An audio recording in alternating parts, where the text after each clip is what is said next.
Okay, we now have quorum, so I'm going to call the meeting to order. And I would like to remind members of the public are advised that our meetings are webcast by the City of Hamilton and temporarily archived on the city website. Other individuals in the meeting may also be audibly or visually recording this meeting. As well, a reminder that all electronic devices are to be switched to a non-audible function during the campaign or the committee meetings. Madam Clerk, any changes to the agenda? Through you, Mr. Deputy Mayor, yes, there are. Added is 4.1, Dale Mugford, Filmworks Loft Board of Directors, respecting the John Rebecca Park. That would be for the August 8th GIC. Mary Anderchuk of Arday Denninger Limited, Troy Thompson of Thompson Pawnbroker, and Wolfgang Schoen, Matheos, I'm going to mispronounce that last name, and Sonia Pitchler, Black Forest Inn, respecting LRT. That would be for a future LRT meeting. Pam Tkachuk on behalf of Canadian Union of Postal Workers respecting postal banking. She was to come today, but unfortunately is not able to make it, so she'd asked for a future meeting. 4.4, Scott Warren, Spectra Venue Management Core Entertainment, to seek approval for naming rights and a partner deal for Hamilton Place. That would be for the August 8th GIC. Report PW 11056I respecting the Residential Protective Plumbing Subsidy Program has been moved up to item 7.2 on the agenda as a presentation has been added to the report. And private and confidential, a notice of motion respecting a potential acquisition of specific lands within Ward 4. And that would be it. Thank you, Madam Clerk. Can I have a motion to approve the agenda? Moved by Councillor Pearson, seconded by Councillor Connolly. All in favor? That's carried. Are there any declarations of interest? Seeing none, I need approval of the minutes of June the 15th. A motion to approve. Moved by Brenda Johnson, seconded by Councillor Pearson. All in favor? That's carried. We have a bunch of delegation requests, none for today. You're moving all 1, 2, 3, 4? Second, moved by Councillor Farr, seconded by Aidan Johnson. All in favor? Carried. Consent items. You have before you consent items 5.1 to 5.3. Can I have a motion to receive 5.1 and 5.1 and 5.3? Moved by Aidan Johnson, seconded by Brenda Johnson. Johnson & Johnson. All in favor? That's carried. Can I have a mover and a seconder for item 5.2? Okay, moved by Farr, seconded by Johnson. All in favor? Carried.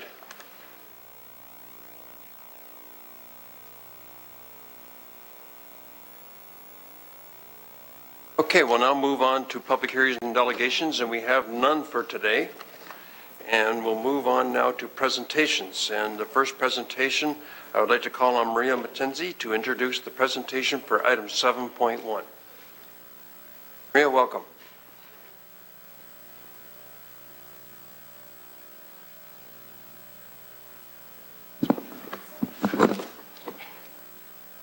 Is it on? Okay.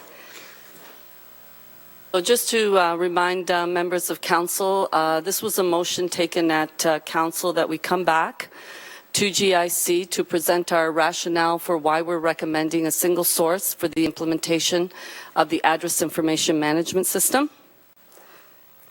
So when this project started, we did establish a steering committee for this initiative because it's a citywide initiative. Jerry Davis was our executive sponsor, and the members of the steering committee were Larry Friday, Bill Jansen, Dan McKinney, Tony Sergi, and myself. Just by way of background, council did approve $875,000 in capital pre-2016. That was to allow us to do the business requirements, the design, and develop the scope for the implementation. So the reason we were doing this is to have a single authoritative source of property information because of the impact of the inaccuracies of property information on city service, some of which I've listed. So I'm not going to speak to this picture. This picture is just intended to show the complexity. So we have for property information, we have external people that use it. We have a lot of internal departments that use it, and we have several applications that are impacted. So what have we completed to date through the steering committee and the working committee? The business requirements have been defined, and we have clear business process owners established for maintaining and creating property information. The design has been developed and it's accessible to all city departments and external agencies, and we've developed the implementation plan and the costs. So the future state will look something like this. So you'll have a central common property information with people that need to maintain it and people that just need to view it. Okay, here's our rationale for why we're recommending a single source. The vendor that we engaged to do the design for this came from the Public Works roster. The name was AGSI. The Public Work rosters does go out for competitive bids, so we did get a competitive rate for this particular vendor. This vendor also has subject matter expertise in address and property information in terms of not only doing the design, but they've actually got expertise in building the software solution and implementing it. We believe there's also value from a vendor continuity perspective if we could engage this vendor to do the build, simply because they have a complete understanding of the business requirements. The design was linked back to every single business requirement that was identified, and they did develop the overall implementation plan and were able to show how it meets all the business requirements that were defined.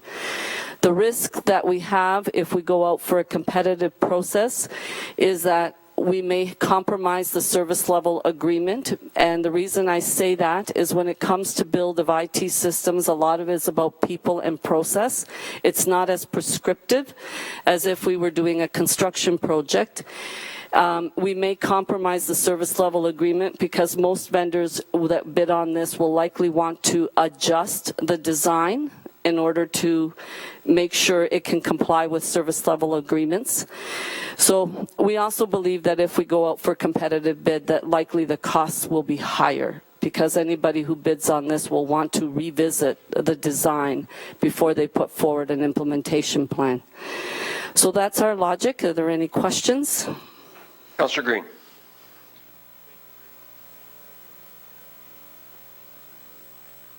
Cause for concern when it came to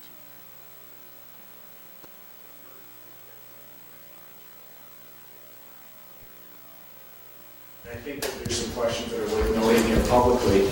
Again, harden the process, soften the people, so I understand that their staff are working within their understanding of our procurement policy.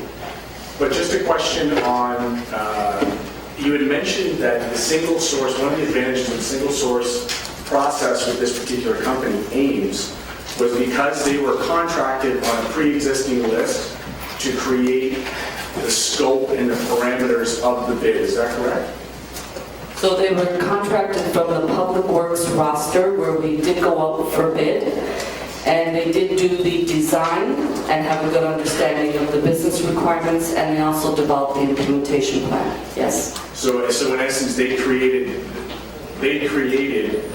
the bid that would become their single source opportunity. The implementation plan was based on their recommendation, yes. And how much was the contract for the consultation side of designing the design and implementation plan as it relates to this project? What was the? So I believe our spend on that was $340,000. So in total, how much has this company been contracted for and paid for to date? $340,000. So in essence, this is a $1.5 million single source project all in. So in total, yes. And if you could, through you to whomever from SMT would like to comment on the procurement side, this not being the presenter's specialty in terms of her being an IT, but what's the rationale of having a single, like a qualified bidder for a consultant preparation, I guess, for this project? What's the rationale of having the company that designs the bid become the single source contractor on the bid? Probably that should go to Jerry Davis, acting city manager, and also the sponsor of this program. So Jerry, do you want to take it, or do you want to put it to somebody else? So through the chair, I'll start, and then I will jump in the procurement side of it. So this is, in working with and the committee committee going through the process, it became clear what we needed as a city for the single address base. As we continue to move through, and again, it's all the systems that we need to combine. So there's, that's why you have planning is on the committee, corporate services, taxation, public works. It's very critical for the common address database that they're looking at. When we went through it as the committee, we asked for a scoping after we saw the initial stage of I'll call it phase one of the project. We looked at it, and with this vendor, they have the capability of taking it to the next level. It's over a threshold that requires council approval. We sat down with Rick Mail and Tina Iacco, the manager of procurement, walked them through all the process that the committee had done that Maria has indicated, and we wanted to go with a single source. Understanding, this is something, if we did go to tender, there's other companies out there that could do it. We think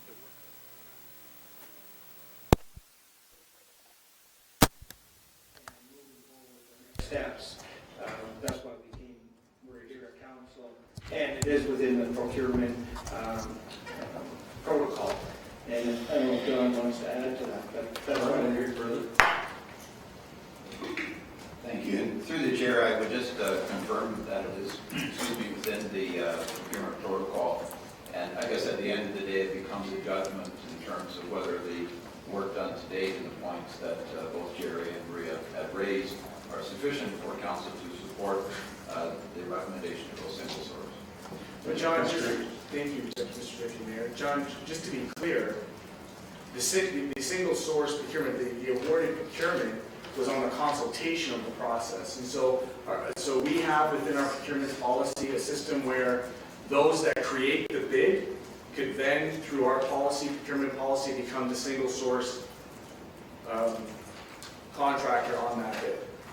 Through the chair, it's my understanding that as long as it is brought to the appropriate level for approval, then it would follow the protocol. So, for example, because the amount of money at single source being greater than $250,000 and outside of the limits that the city manager, for example, could approve, it would come to a committee for approval. But John, so I guess I'm still having a tough time with this, and I know I had a chance to meet with staff and I expressed my lack of understanding on how in a consultant's contract we can have people come in, pay them to come in to write bids on work that they're going to get the only shot on, and it doesn't seem to make sense to me from a market economic standpoint that we float this bid out there, now stated $1.2 million, that we would have higher bids, given that there's a penchant for our corporation to go with the lowest possible bid. So if I'm a competitor in this market and I see that this is the top, this would be the top bid, it would make sense. Would it not make sense for me to come in at lower than $1.2 million? Like I have a hard time with that rationale that if this goes open for tender, that AIM is going to come back with a higher number. If they did, then I don't feel like we hired the right consultants for the original contract. And B, the competitors are going to come out with a higher number because they already know what the high water mark is. So is that a regular occurrence? Does that happen often? Where we float a number for a bid and everybody comes back in higher? Through the chair, I would have to defer that question. It's not been my personal experience, and I wasn't involved in this particular task force, but perhaps Jerry and John, who have been involved in many bids, could comment on that more fully.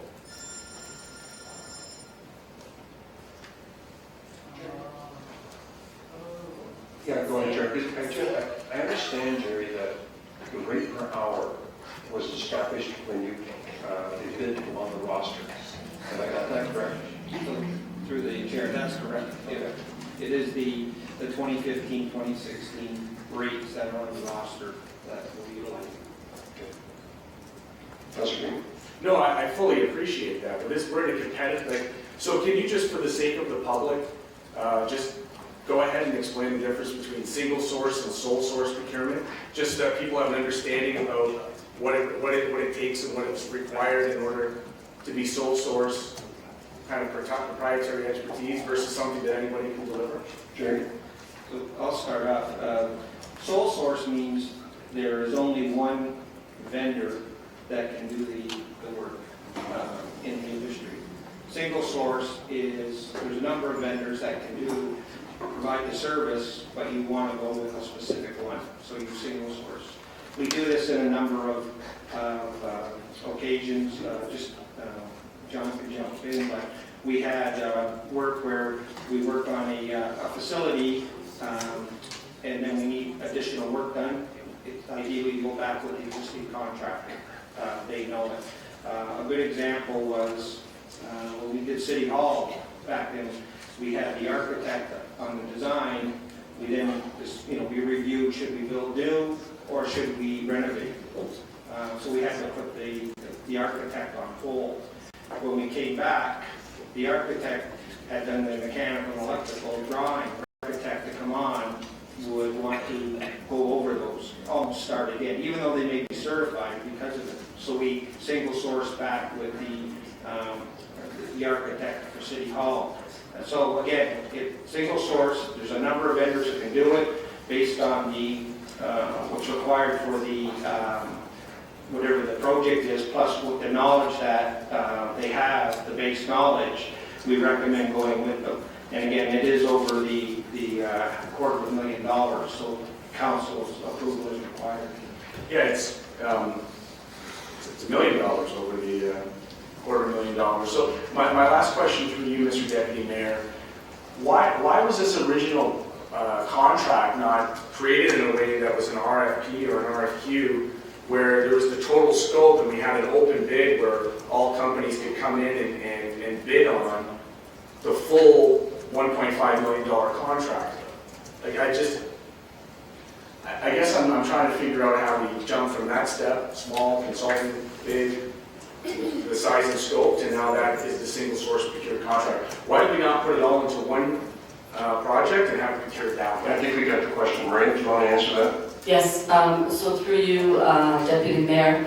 So one of the reasons we didn't do that is the capital dollars that council had approved was to allow us to do the business requirements, the design, and come back with the dollars required to do the full implementation. In order to go out for tender, we would have had to write a tender that would have brought in somebody to come in, first define the business requirements, then from the business requirements, develop the design, then from the design, come up with the implementation plan. It would have been a very, very, very difficult RFP to evaluate based on that. So this vendor, we engaged from the roster because the capital that council had approved allowed us to engage somebody that had the subject matter expertise to at least get the business requirements and design done. So we had some sense of what it was going to take to build and implement. Thank you. Mr. Deputy Mayor, those are my questions to the presenter, and I'll reserve my comments when the motion comes to the floor. Okay, so I think we need a motion to receive the presentation first. Moved by Pearson, seconded by Johnson. All in favor? Carried. And we'll move on. Thank you very much, Grant. Now we need a motion. Is there any other action required on this, Madam Clerk? I see nothing else on the roadmap to receive the presentation. So this just automatically goes back to council, then, does it? Mr. Deputy Mayor, no, it doesn't go to council because it's only a presentation. There's no staff report or recommendations. But the recommendation was referred back to GIC, so we have to take that recommendation back to council. Bear with me just for 1 second. I'm just trying to fix this. My apologies, there are A through C, so you do need a mover and a seconder. Mover to second to Yes, approve. please. To approve the actual Moved by staff Pearson, report. second by Conley. Discussion on the motion, Councilor Green. Thank you very much, Mr. Deputy Mayor. I think that we're in a very dangerous position when we bring on consultants who have the ability to create bids, size and scope, favorable to their own companies, that later become single-source million-dollar contracts with the municipality. I appreciate the complexity of IT, and I don't blame IT for following what it views as its procurement process. As I've heard it though, Mr. Deputy Mayor, I would say to members of council, I feel like the procurement process was adhered to as it related to creating the size and scope of this project, not to the total project in its entirety, which has now become, you know, a $1.5 million contract. Given that we've had lots of vigorous discussions around cost consciousness, around having fair and equitable access, open for business, if I was an IT company watching this meeting right now, I'd be furious that we went through this process that allowed the person who created the bid to be the single source procurement person. At a very base level, that is very problematic for me as a small business owner to look at how we got to this place. And I understand the idea of sole source procurement as it relates to people who have very specific technological understandings and expertise, where they are the only logical, rational person to do the job or company to do the job. That is not the case for this bid. The case is that there are other companies who are out there. The case is that the size and scope have been determined and the price has been brought back. I still fail to recognize that companies, including the one who have done this one, would come back with a higher bid. If that's the case, then we have an even bigger problem with procurement than what's before us today. And potentially, you know, for me, what would only be left is the idea of cost fixing or collusion, where companies would come back after this has already been stated with much higher costs, including the company that we hired to do it. So obviously I won't be supporting this. I am the one who flagged it. We have had lots of conversations around this table about single source procurement. I know I've heard it from many of you. We have talked about cost consciousness. We had a long discussion about the importance of cost consciousness as it relates to our budget.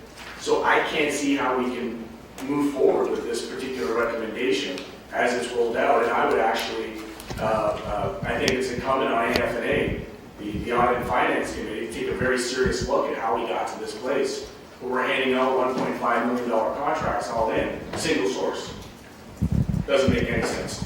So those are my comments, and perhaps I see things differently, perhaps I'm being irrational, I don't know. Or maybe it's not resonating with members around the table, I don't know. I guess we'll see when it comes down to it. Thank you. Thank you, Councillor Jackson. Councillor Green's questions, just eye-opening and, if nothing else, educating some potential concerns. But can I just ask through you to, if Marie or Jerry, whoever wants to answer this, on recommendation A, it talks about for an estimated contract amount of $1.204 million. Usually we use terms like the amount, we use terms like upset limit amount. I'm a little bit nervous when I see the word estimated. Can somebody explain that to me, Mr. Deputy Mayor, through you? Jerry, do you want to take it or do you want Maria to have it? So through you, Deputy Mayor. So, Councillor, we used the word estimated because that was the estimate that they had provided. Our plan, though, moving forward, if this gets approved, is to try and negotiate that number down with the vendor. So are you okay then with placing the word with an upset limit? Yes, I am. Thank you. Okay, Marie, so thank you first of all for that. And so then, Marie, as the chair has said, you don't mind then if I amend that to say upset limit? Through you, Mr. Deputy Mayor, to Maria? Through you, Deputy Mayor, I do not, Councillor. Thank you. If this gets approved today, you're reporting back with fingers crossed that you may be able to lower this amount. Will you be, if this gets approved today in a council on Friday, Mr. Deputy Mayor, would you be reporting back both on that process, hopefully to save the taxpayers some additional dollars, and or how this process, this information management system unfolds? Could you even give us like a quarterly or semi-annual or annual update, Mr. Deputy Mayor? So two questions there, please. Two questions. Through you, Deputy Mayor, we would provide regular information updates to council as we make progress on the project. Could that, what would you suggest, Maria? Not to handcuff you, but to keep accountability in place. Quarterly, semi-annual? I would suggest quarterly.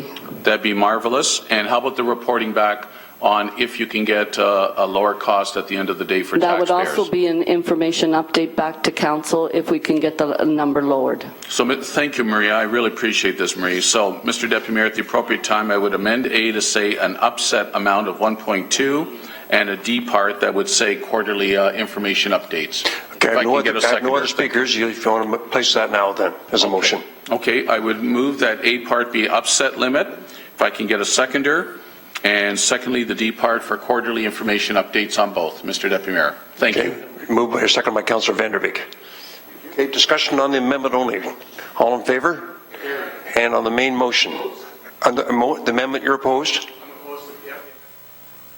Okay, so Councillor Green's opposed. Councillor Partridge. Yes, thank you, Mr. Deputy Mayor. And I fully support the amendment, and I thank Councillor Jackson for bringing that forward. But I just want to make absolutely certain, through you too, Maria. Maria, as I understand it, then the negotiations will happen before the project carries forward. Is that accurate?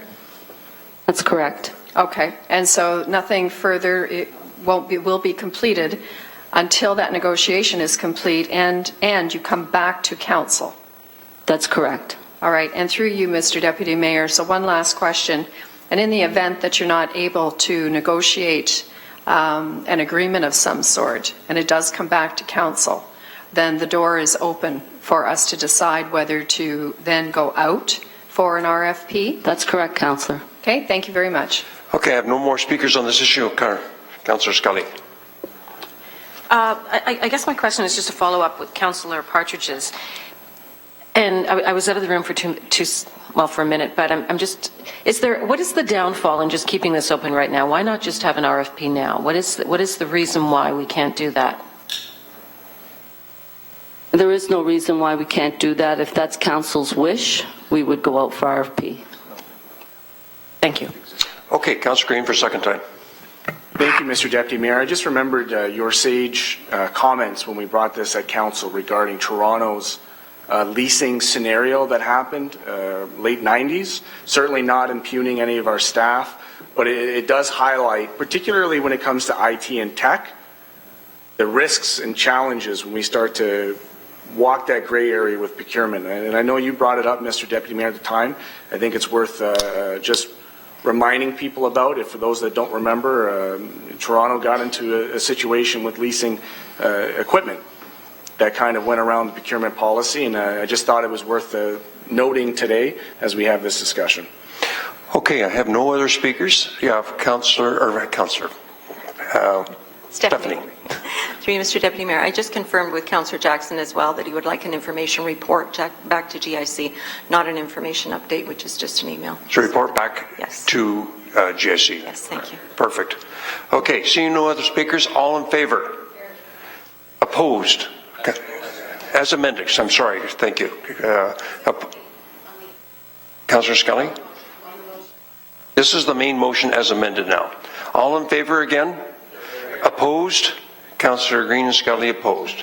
Okay, let's move on now to item 7.2, and as noted in the changes to the agenda, item 11, respecting the 3P program, has been moved up to item 7.2 in the agenda, as there is now a presentation to accompany the report. And I'd like to call upon Dan McKinnon to introduce the presentation. You don't look like Dan.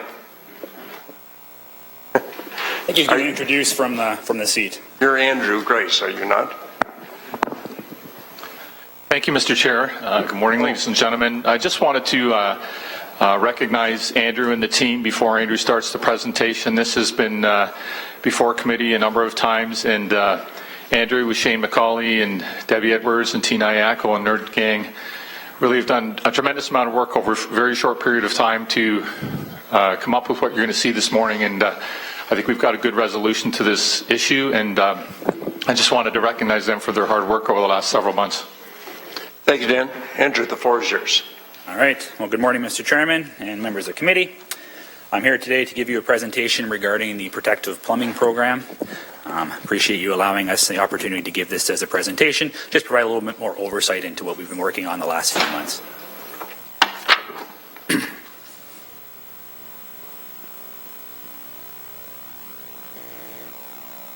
that better? Perfect. Okay, so a presentation overview. So I want to start off why we're here today, what we were looking for from committee, talk a little bit about the program history, the current program, and then really jump into how we got to where we are today, the strategy, the proposed changes, as well as some of the benefits and alerts of the program. So why are we here today? So as mentioned, this is accompanying staff report PW 11056I regarding the residential protective plumbing program. And there's a number of recommendations in that report, but really in summary what we're looking for is for committee and council to approve the revised 3P guidelines, to have a go-live date of July 18th, 2016, and that the city maintain a list of 5 pre-qualified contractors to complete work under the 3P program. So I do know everyone's very familiar with this program. I think since September of last year, we've been in front of committee, I think 8 times with various reports and updates talking about financial health, as well as the value for money. But just very quickly, the program was approved by council in 2009 after major rainstorms had left a number of Hamilton residents with flooded basements. The program was developed with a grant structure model, so the relationship is between the homeowner and the contractor. The city's just third-party reimbursing the homeowner under the program. And since 2009, we've installed approximately 9,000 backwater valves in the city, and that corresponds to about $18 million spent on the program to date. That's just grant money spent. That doesn't include any staff time, advertising, or management of the program. And that's a typo on there. That should say in 2009, there was changes to the Hamilton building requirements, and backwater valves are required for all newly constructed residential units. So our current program, as mentioned, it's a grant structure program and it's capped at $2,000 per property. The program does include other elements such as downspout disconnection, sump pit installation, but really it's become more of a backwater valve program. We see 99.5% of our work is related strictly to the backwater valves. Homeowners are required to obtain 3 quotes. This is to try and solicit competition amongst the contracting community. In Hamilton, we haven't seen great success with the 3-quote program. It's a little different in other municipalities where it's not necessarily 100% city funded program. 3 quotes are more successful in those regions. Again, the relationship remains between the homeowner and the contractor. This is important because it minimizes liability and risk to the city. And we do see program uptake up and down with the years. On that graph there, you can see 2012, we spent more than our typical year. That was response to some severe rain events in 2012. And in 2015, we've seen another increase in participation. That is actually not related to any real weather format. That's more in relation to contractor advertising, promotion, and some so how do we get where we are today? So as I mentioned, we've been in front of committee a number of times over the last 10 months looking at the value for money. There was a report that went to audit and finance committee talking about the grant amount. And really what that boiled down to was staff came forward in March of 2016 to a GIC meeting and explored 4 options. One option was to pursue a roster model to hire contractors or to retain contractors, perform 3P work. Second option was to expand the Service Line Warranties of Canada program to include 3P work. We also looked at an option of developing an RFP for entire contract management, so a third-party contractor would look after advertising, installation, management. And finally, we looked at an option where the city would take more control over the program and utilizing contractors fulfill program obligations. Ultimately, council directed staff to pursue a roster model and decided that we let the contracting community dictate the price for the work. And in doing so, we're hoping to maximize the value for money as well as leverage the economies of scale. So we all put our thinking hats on, and the ultimate solution was to come up with a request for pre-qualification of contractors to complete work under the 3P program. So I just need to take a quick minute to pause here, and Dan already alluded to this in his intro, but the collective ownership shown on this is quite impressive. If you look at the time frame there below, we were in front of committee in March 23rd of 2016. Council ultimately ratified that at the end of March. So within 3 months, we've worked together, developed a new RFPQ that's really a model that hasn't been seen anywhere in the city before, released it, closed it, and we're back in front of committee in 3 months with a report. So I think that's a fantastic example of collective ownership, and I know Council recently endorsed our new strategic plan that captures our 5 cultural pillars, so I just wanted to point that out. So Donna Drodds and Tina Iacco from procurement, Karen Kelly and Debbie Edwards from legal services, as well as Shane McCauley from Hamilton Water, really put almost everything else they were working on in the back burner to try and deliver this as quickly as we could. So as I mentioned, the program or the document was released in May. or you can see on the slide there, in May 10th of 2016, there was some mandatory submission requirements. One of those being that they must, the master plumber at the company must have a minimum of 5 years experience. For business continuity purposes, we wanted to make sure that the business has been operating under the same legal entity for a minimum of 3 years, try to avoid those fly-by-night operations, as well as the contractor or the vendor must be licensed as a plumber or a drain layer as per the Hamilton Trade License Bylaw. We had a lot of discussion on the number of contractors that we should pre-qualify, and really we came up with 5, and that was really to maximize those economies of scale. And I think this is a really important element to the program. We do approximately 1,000 to 1,500 backwater valves per year in the city of Hamilton. By limiting the contractor pool to 5 contractors, we're not guaranteeing anyone any work, but if trends continue and we install another $1,000 or 1,000 backwater valves this year, each contractor can expect to see a percentage of that pot.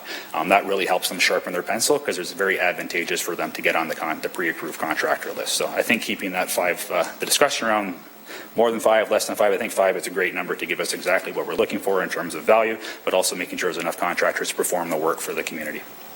The RFPQ closed on May 27th, very well received. We had 24 submissions, and prices on those submissions ranged anywhere from $1,220 all the way up to $2,750.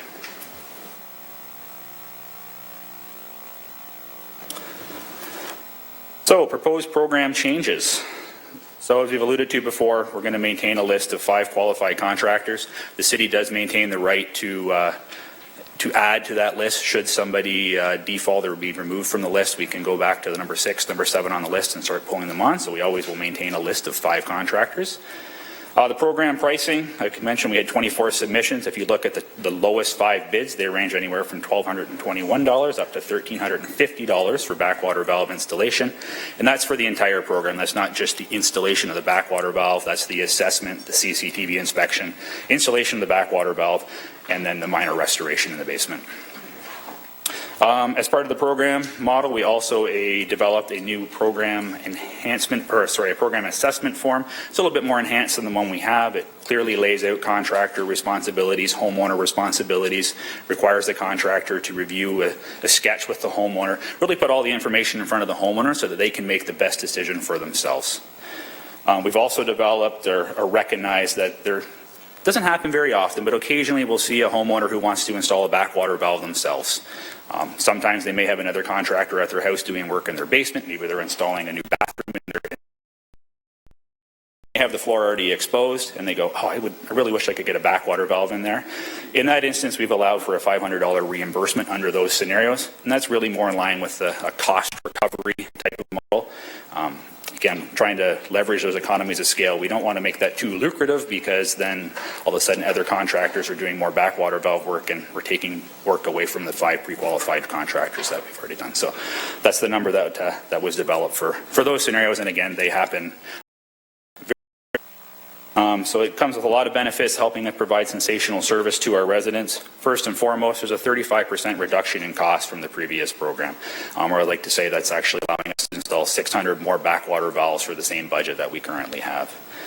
It eliminates the 3 quotes, which I know was a little bit of a headache for some of our residents. That was put in with good intentions, and we didn't see the results that we were hoping for. I know it's a little bit of a sticking point with members of the committee and with our residents, so that eliminates that for them, which I think is great. Again, the contractual relationship will still remain between the contractor and the homeowner, which is great for limiting city exposure and risk. And probably my favorite piece of this is, not to sound like a control freak, but I think it's great that we inherit a little bit more control over this program in terms of contractor advertising, promotion, their code of conduct, and their quality of workmanship. We would try to push those topics before. I think that's fantastic. And finally, it's a very simple process for our residents. They can now pick up the phone the contractor of their choice, review the program, and initiate the work. So I think it makes it a little bit more streamlined for our residents, which is always a fantastic thing. So I think you can probably tell I'm pretty excited about our new model. I think we've done a lot of good work, and I think we have a pretty good model. But like anything, it's new, and there's always potential for bumps. So with that, I just identified a few alerts here. So this is a new program to the city, and I don't mean just a new program for the residential protective plumbing program. This is a new strategy or new model that hasn't been used by the city of Hamilton before, and very really limitedly used by any other municipality that we talked with. So with that comes uncertainties, and I'm sure we'll see a few bumps as we roll it out. There may be a perceived notion of city contractors. Because we went through a pre-qualification of vendors or contractors to do the work, there's going to be this notion out there that there are contractors coming to do shifts between the homeowner and the contractor. And when we're working on outreach material to make sure that this is crystal clear for everybody. And finally is our resource requirements. Again, being a brand new program, we're not sure exactly what's going to be involved in managing the day-to-day. There's more contract management for sure from our end, but right now we're going to tackle it with our existing FTE allotment. And when we do our after-action review 12 months into the program, we'll come back and tell the committee how things are going, what we saw in terms of our savings. We'll also reevaluate our staffing resources at that time.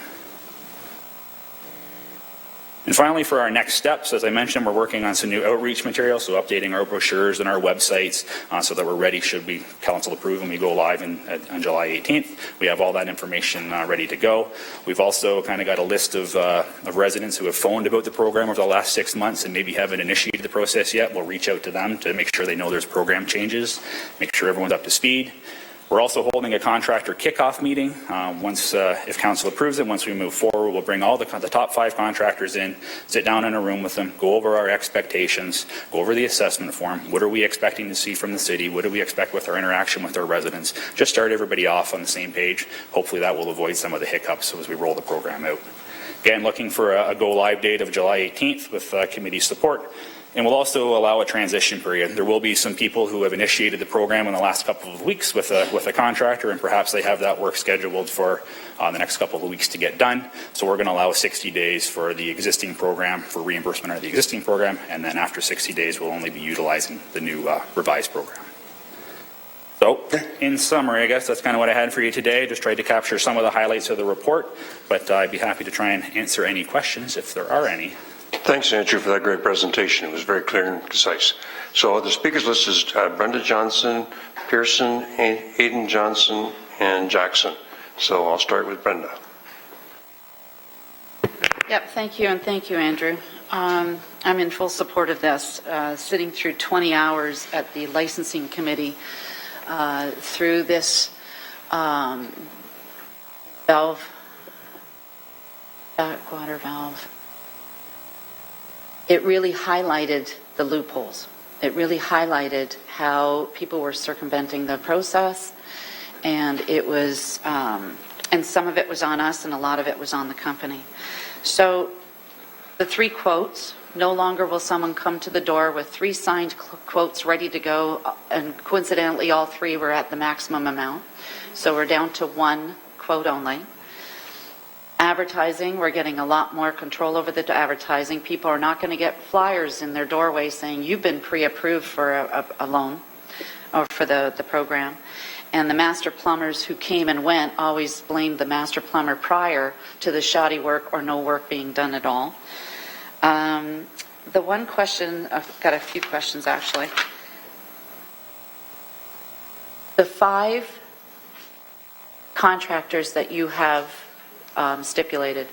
If I have a relative, master plumber, I trust him, I don't want strangers in my house. So is there a provision somewhere that if the quote is under that amount, could we then say to the homeowner, if this is a master plumber, this is what he does, are we going to require 3 quotes from that person, or are we just going to, what are we going to do with the 5? Is it just limited, no others? So through you, Mr. Chairman, we are trying to limit it to the 5 contractors, and we did have a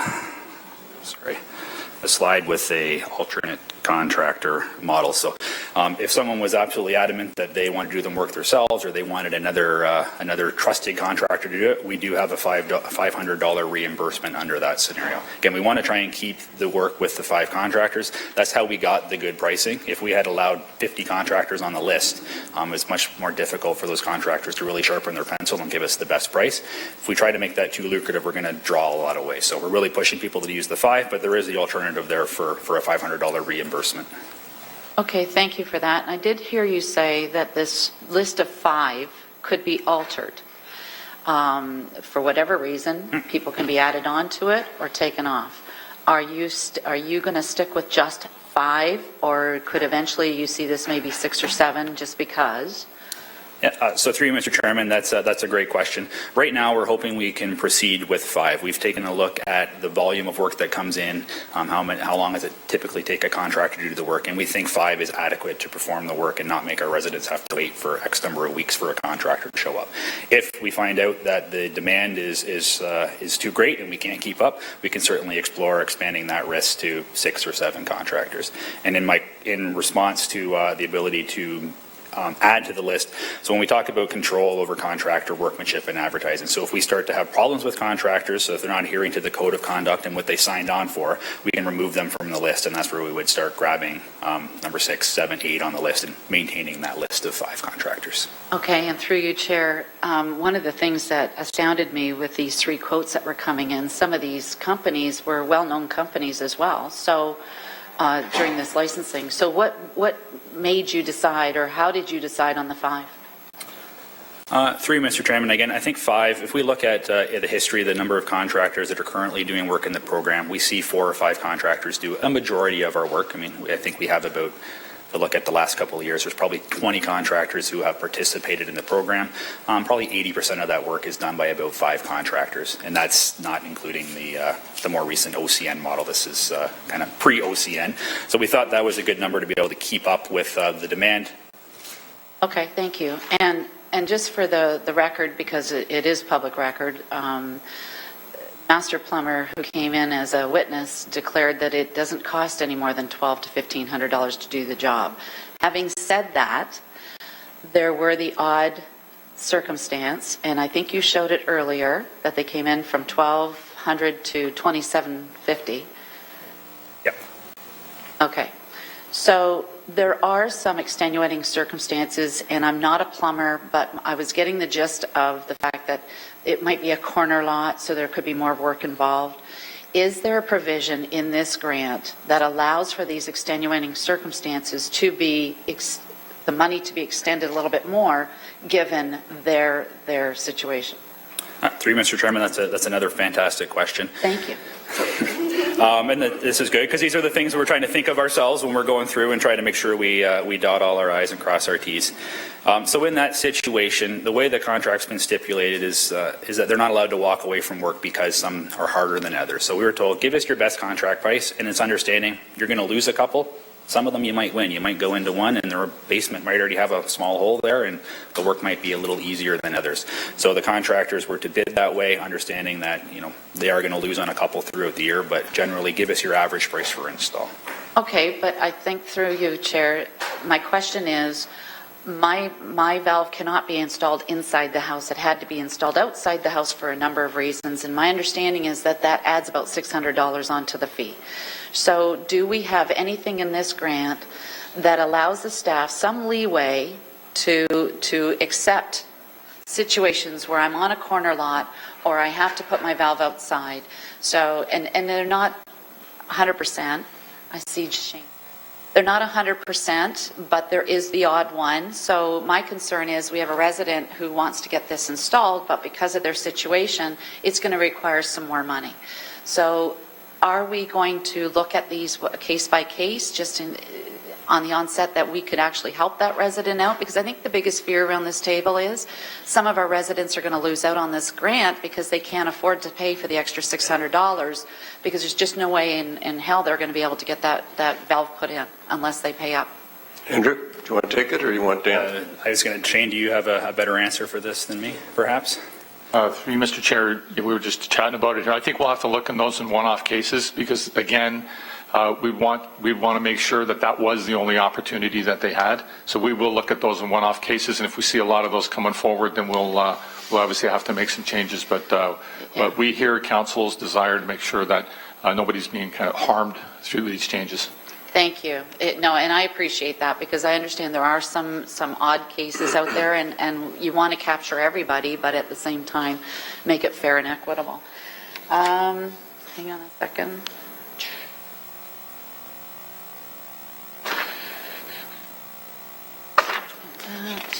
Sorry, I have my little tabbies here. You want to collect your thoughts? We'll go back to the second time speaker. No, I'm almost finished. Thank you. Okay, those are my questions. Thank you very much. And again, I'm very supportive of this, and I'm glad to hear that the staff are looking at, there could be the situations where it is an odd situation, corner lot, valve has to be stepped outside. Those are the only two that stuck out in my mind from that 20 hours. But that gives me some comfort level there.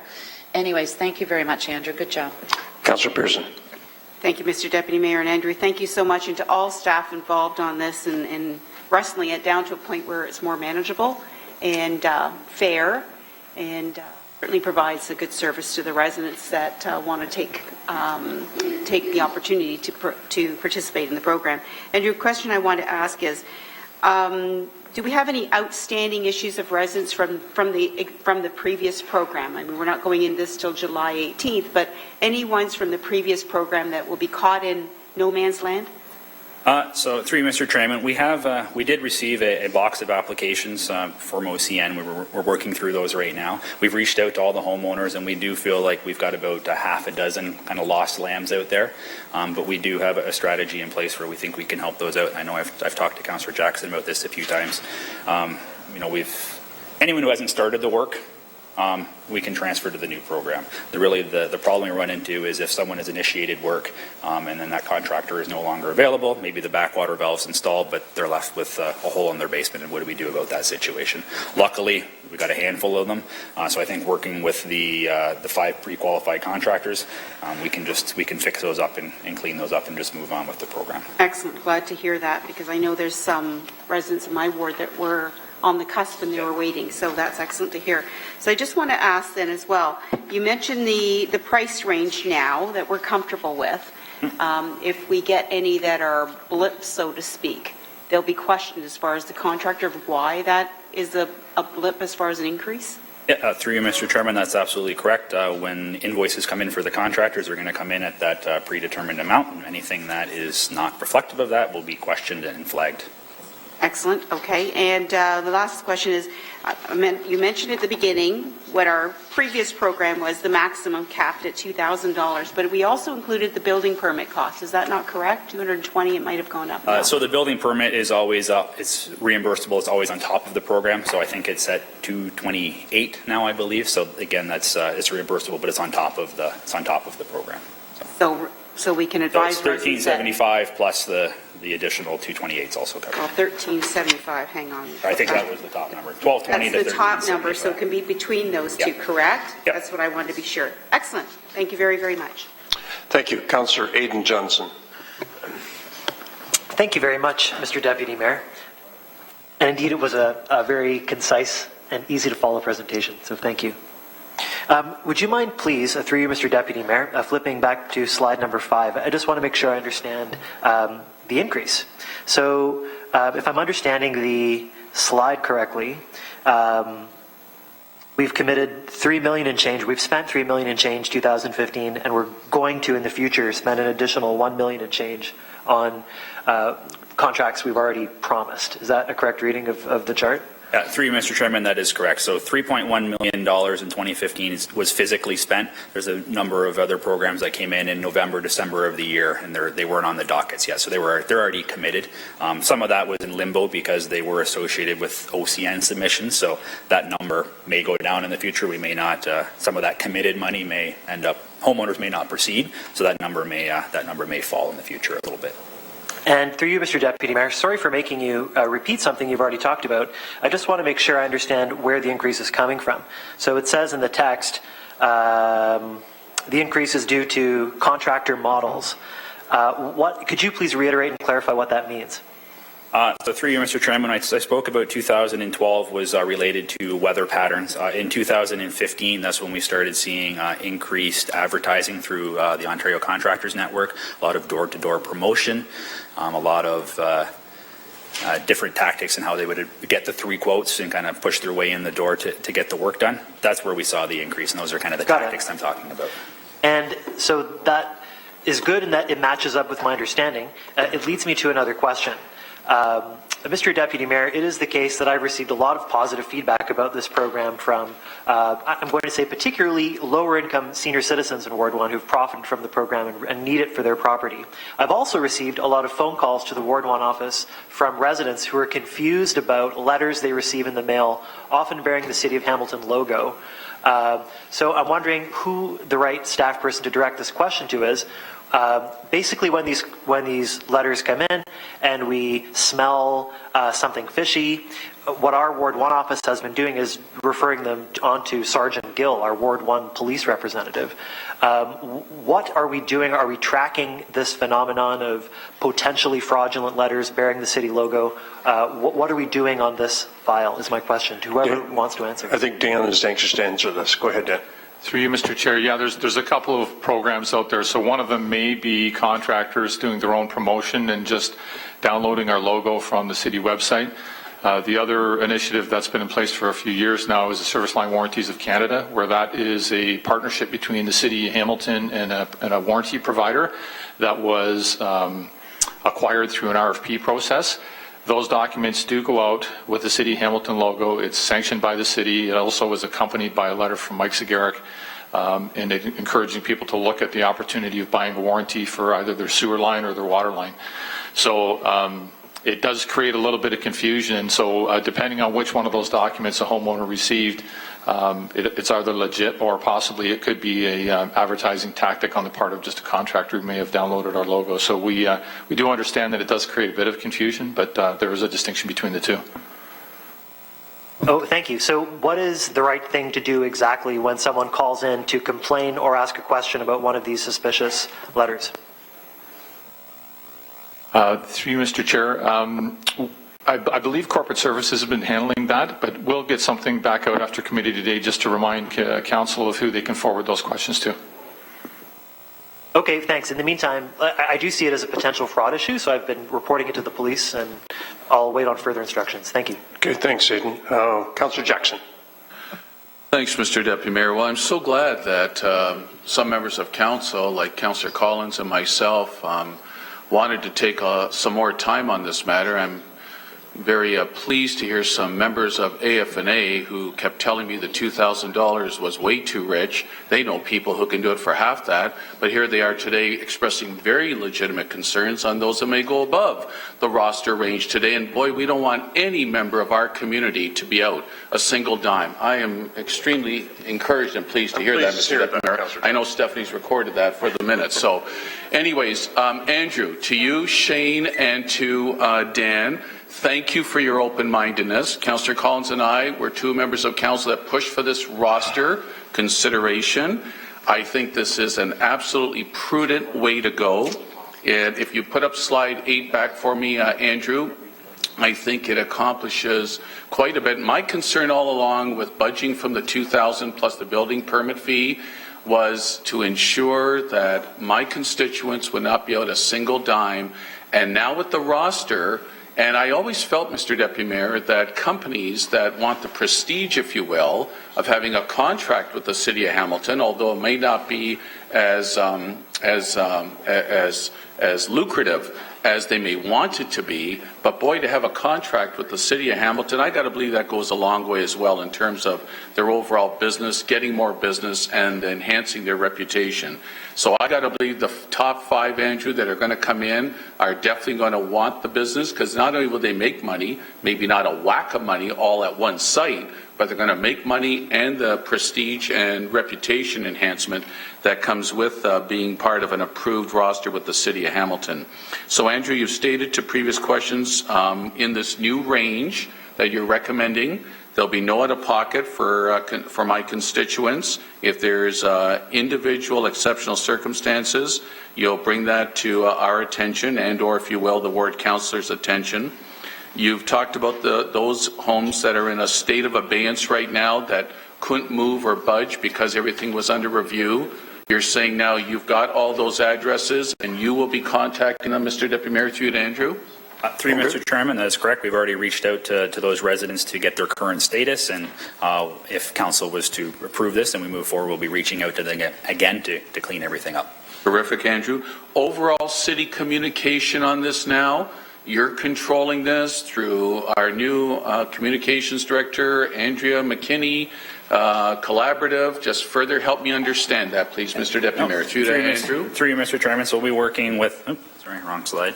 We'll be working with our communications department. We also have our own outreach department. So we've already started initiating some new brochures, new website to try and get that message out there.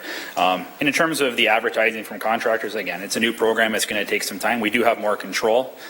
So we're not approving people's advertising. We're reviewing people's advertising. If we see some anomalies, we have the opportunity to fix it. It's not that they're submitting their advertising programs to us for a rubber stamp. It'll just be a relationship that we have with the contractors, making sure they're adhering to the terms of the contract. Great, Andrew. Back again to slide 8. Will that new range, is that tax included, Mr. Deputy Mayor? Does that price include tax? Through Mr. Chairman, yes. It does, okay. And again, through the industry, you feel that that's a safe range. 5 companies will definitely want to have this contract with the city. That's terrific.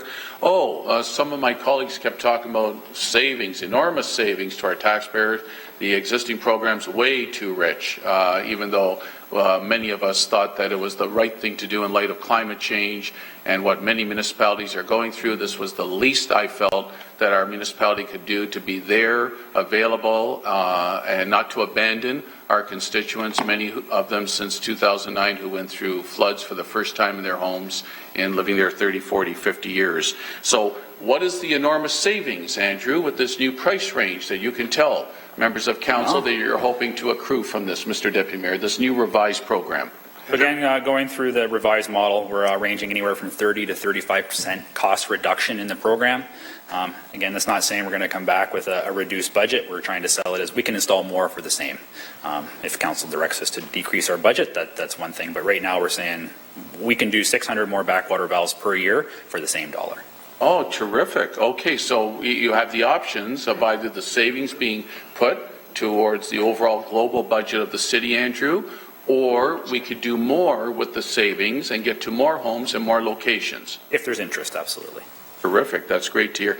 Mr. Deputy Mayor, I so strongly stand behind this program. I'm really pleased staff kept an open mind. I think this was one of those that council had to direct from 5, 6, 7 years ago after the floods. I always respect so much, especially our head of Hamilton Water, Dan McKinnon, and his great team of management people that he has. I respect their recommendations so much. But this was one where I think it was community via council driven, and I think it's one of those programs, quite frankly, that I've never heard a complaint about, other than from time to time constituents wondering exactly in terms of the overall quality of work and ensuring they're not out any pocket change. Thanks, Mr. Deputy Mayor. Thank you, Councillor Scully. And Stephanie, can I see you for a second? Thank you, Andrew. How would a homeowner know if they require a backwater valve? Through you, Mr. Chairman. That's an interesting concept that I haven't really thought about that one before, but typically a homeowner would inquire about the program, and we release information out there to the community, making everyone aware that during heavy rainstorm events there's potential for backup in your basement. Try and raise that awareness, and then we have our communications material that goes out to our homeowners, identifying more detail about the potential consequences, encouraging them to participate in the program. Thank you, Andrew. Through the chair, perhaps I should restate the question. What homes would not have? You mentioned that there is now a qualification for new home builds. What year was that put into place, and does that mean that all homes prior to that year don't have the backwater valve? Through you, Mr. Chairman, in 2012, that's when there were changes in the Hamilton Building Code requiring a backwater valve for single-family homes. So previous homes to that did not necessarily have a backwater valve installed. There's 9,000 that do now because of their participation through the program. So anyone that is concerned with flooding, lives in a low-lying area, maybe has invested a fair amount in their basement and want to protect it, those are the type of people that I would encourage to participate in the program. Through the Deputy Mayor, Andrew, would homes built perhaps even in subdivisions in the last 10 years require, or would they have probably had a backwater valve? Through you, Mr. Chairman, they may, but it wasn't a requirement at that time. So without looking into individual properties, I can't tell you exactly if they would or they wouldn't. It was up to the builder at the time. Through the Deputy Mayor, how would one determine whether they have one or not? Is it a simple procedure? Yeah, so through you, Mr. Chairman, that's a good question. Installation of a backwater valve is quite visible in your basement. You usually have a small chamber where your outlet's leaving your house. You can clearly see a nice little plastic cover on your basement. That's the easiest way to tell if you have a backwater valve. You can pull that open and take a look. Again, if you have any questions, they can always phone our staff at Hamilton Water. We have our customer service center. We'd be happy to walk a homeowner through a step-by-step process over the phone to help them try and identify if they have one. The Deputy Mayor, how difficult or simple is it to fill out the forms for reimbursement of funds? And how long does it take to get your money as a homeowner?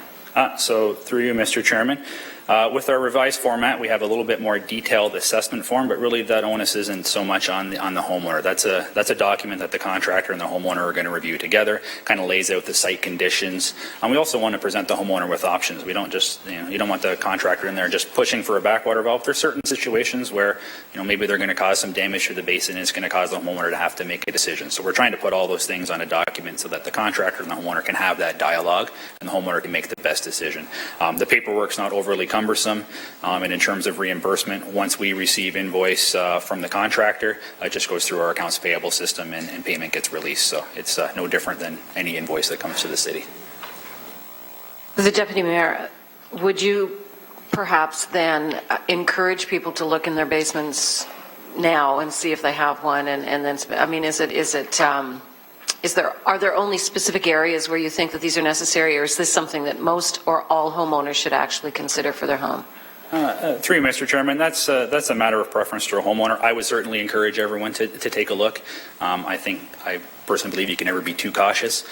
There are certain, if you live in a low-lying area, you're more prone to flooding. But what we've seen in the last number of years is storms are very erratic. We're seeing a lot of high precipitation in areas that may not normally get it. So just because you would look at your particular situation, you might think, I'm probably not going to be impacted by flooding. You never know. So my advice would be you can never be too cautious. It's always worth the effort to explore it anyway. Thank you. Those are my questions. Thank you. I have no more questions, so motion to receive the presentation. Moved by Vanderbeek, seconded by Connolly. All in favor? Carried. And it's on the motion now. I can have a mover and a seconder on the report. Moved by Councillor Collins, seconded by Councillor Scully. Further discussion on it? Yeah, I'm moving. This is 811, which was moved through agenda review up to 7.2. So it's the report now that we've got moved and second. Further discussion on the motion. All in favor? Carried. Let's move on to discussion items. The first one is item 8.1. Is there any discussion regarding the report? Moved by Pearson, seconded by Vanderbeek. All in favor? Carried. 8.2, facility naming subcommittee. Are there any discussions? Councillor Pearson, move it. Seconded by Councillor Partridge. Any discussion on it? Seeing none, all in favor? Carried. 8.3, I just noticed I may have a conflict in this, so I'm going to declare it, Madam Clerk. And I can turn it over to Councillor Farr, I think, just for you to be ultimately cautious. So, Councillor Farr, can you take a chair for 8.3? Thanks. And very quickly, Mr. Deputy Mayor, I just want to draw attention to a piece of good news. Item 2, our Advisory Committee for Persons with Disabilities has moved to implement our gender-neutral washroom policy, which is a policy in motion, a policy we're figuring out the contours of right now. And just to clarify for those listening what item 2 is. Sorry, I'm on item 8.3. Am I? Yep. Yeah. The stalls and urinals for both the female and the male accessible washrooms in the plans for our Hamilton beachfront trail accessible washrooms will be removed to create 2 individual, fully accessible, gender-neutral washrooms with dimensions that meet the barrier-free design guidelines. I just wanted to say it out loud in order to celebrate. Thanks very much. Wonderful, thank you. On item 8.3, items 1 and 2, all in favor? Any opposed? I'll give you the chair back. Thank you. Let's move on to 8.4, which is the Business Improvement Area Advisory Committee report. Is there any discussion? Moved by Councillor Johnson, seconded by Councillor Pearson. All in favor? 8.5, which is the Mayor's Intelligent Community Task Force. I heard something dinging over here. Councillor Green. Thank you very much, Mr. Deputy Mayor. Very proud to have this program elevated to the status of mayor. We do have a motion relating to this, though, as it relates to terms of reference and needing to have a bit more input. As you may recall, both myself and Councillor Skelly, as well as the mayor, are appointed to this, as well as members of staff who are present here today. But I did have the opportunity to go down to Columbus 2 weeks ago for the Intelligent Communities AGM and Forum. Fascinating experience, lots of opportunities for us here in Hamilton. But I do have a motion to expand the mandate by adding 2 members of the sectors that are here in Hamilton. And if I may move the motion? Yeah, you can move an amendment if you like. It's an amendment, sorry. Yeah, you're right, you're correct. It would be an amendment that therefore be it resolved that Troy Hare of HCE Telecom and Rob McCann of ICF Canada and Clear Cable Networks be added to the Mayor's ICF task force, and that additional members be added as identified and required with the approval of council. It is moved by myself and seconded by the task force, my task force committee. Councillor Donna Skelly has the second on this one. Okay, I had Councillor Farr also wanting to second it. That's okay. She's on the task force. Councillor Skelly seconded it. That's correct. Discussion on the amendment. Move it. It's been moved. For discussion, seeing none, all in favor of the amendment? Anybody opposed? That's good. Let's go back to item 8.5. Any more discussion on 8.5? If not, I need a mover and a seconder. Move. Moved by Councillor Green, seconded by Councillor Skelly. Discussion on it? Seeing none, all in favor? Opposed? That carries. Item 8.6, which is the Desjardins Canal 403 Bridge Commemorative Public Art. Is there any discussion on this item? Moved by Councillor Johnson, seconded by Councillor Farr. Councillor Partridge. Yes, thank you, Mr. Deputy Mayor. And I just need some confirmation on this. As I understand it, this bridge is going to be demolished because it has been deemed to have no heritage value by the MTO. Is that accurate? Through you to staff.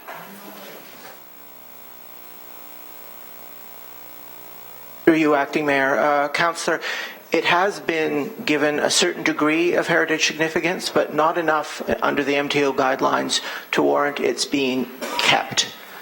So therefore, they've come to us and asked for some other way to commemorate the bridge. Okay, thank you. And through you, Chair. So is that then going to be, or are staff then going to recommend that the City of Hamilton designate it or put it on a protected list? Or what is our role in that designation? Ken? Through you, Mr. Deputy Mayor, the bridge is not designated at the time, so it's going to be removed. So there won't be anything left to designate, except possibly our public artwork in the end. But the abutments will be left. Yeah. So I have the floor, thank you. And that was going to be my next question, so the bridge will be removed, the main part of the bridge, but the abutments will remain. So do they have any heritage significance to them? Through you, Deputy Mayor, yes, they do. We will be doing a public artwork to talk about that, and it is possibly something that could be considered for designation, but it's not within my realm, so I'd have to leave that to planning. Thank you. And so through you, Chair, the abutments themselves, if I understand the report correctly, it indicates that the City of Hamilton will assume ownership and responsibility for the abutments that are left. Is that correct? Ken? Through you, Mr. Deputy Mayor, that is correct, Councillor. We, as we do with all public art, we maintain it, so we will take ownership of it once MTO has finished the selective demolition and securing them and stabilizing them. Yes, thank you. And I understand that, but what is happening here is this is an MTO provincially owned bridge, which is going to be demolished, except for the abutments, which we will then take over ownership and responsibility for. So there's no cost to the city, is what I read in the report. The $20,000 for the public art will be taken out of the reserve. Is that correct? Through you, Mr. Deputy Mayor, that is correct, Councillor. Okay. And in terms of the work that needs to be done to finish off each of the 10 columns, will that be done by MTO? Through you, Mr. Deputy Mayor, the majority of work, the large amount of work to selectively demolish, cut the columns, stabilize them will be through MTO. We will then take them over, and anti-graffiti and the minor kind of work we would have to do for preparing them for public art. Okay, thank you. And my last question is, foundationally, do we know that there's no issues with the foundation of each of the 10 columns at this point? What if it's discovered that there are issues? Is that something, because the city is taking over ownership and responsibility, will they then be responsible to restore, so any further costs, any further work that needs to be done? Through you, Mr. Deputy Mayor, dealing with MTO's engineers, we are not anticipating anything, but this is a selective demolition. That's why we've put in the motion that it's the successful selective demolition. So we will not take them if they're not in a position that we can use them. Okay, thank you. And that's what I wanted to hear, that there is going to be some due diligence along the way. You know, I'm not on for just a carte blanche agreement that once the work's been done, we take it over, we're then responsible, and, you know, could be a cost, even 5, 10 years, 20 years down the road. So I think you've answered my questions. Thank you, Ken. Thank you. Councillor Aidan Johnson. Thank you very much, Mr. Deputy Mayor. My primary point in chiming in is to thank Councillor Partridge for the probing questions. I'm really glad that everyone assembled and everyone listening has the chance to understand what this very good idea from staff is. And I'd like to thank Ken also for championing the project.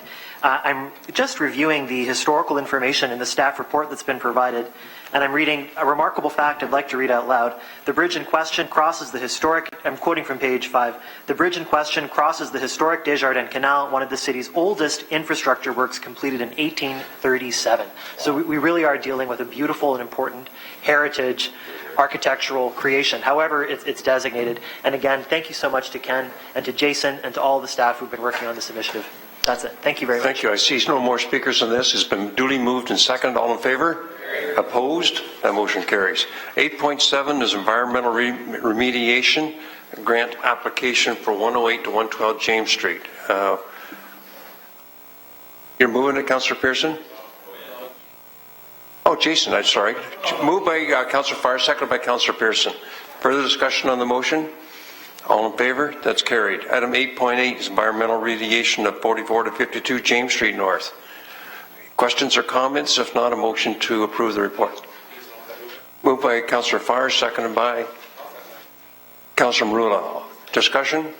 Seeing none, all in favor? Carried. Item 8.9, which is the office tenancy for Hamilton Health Sciences.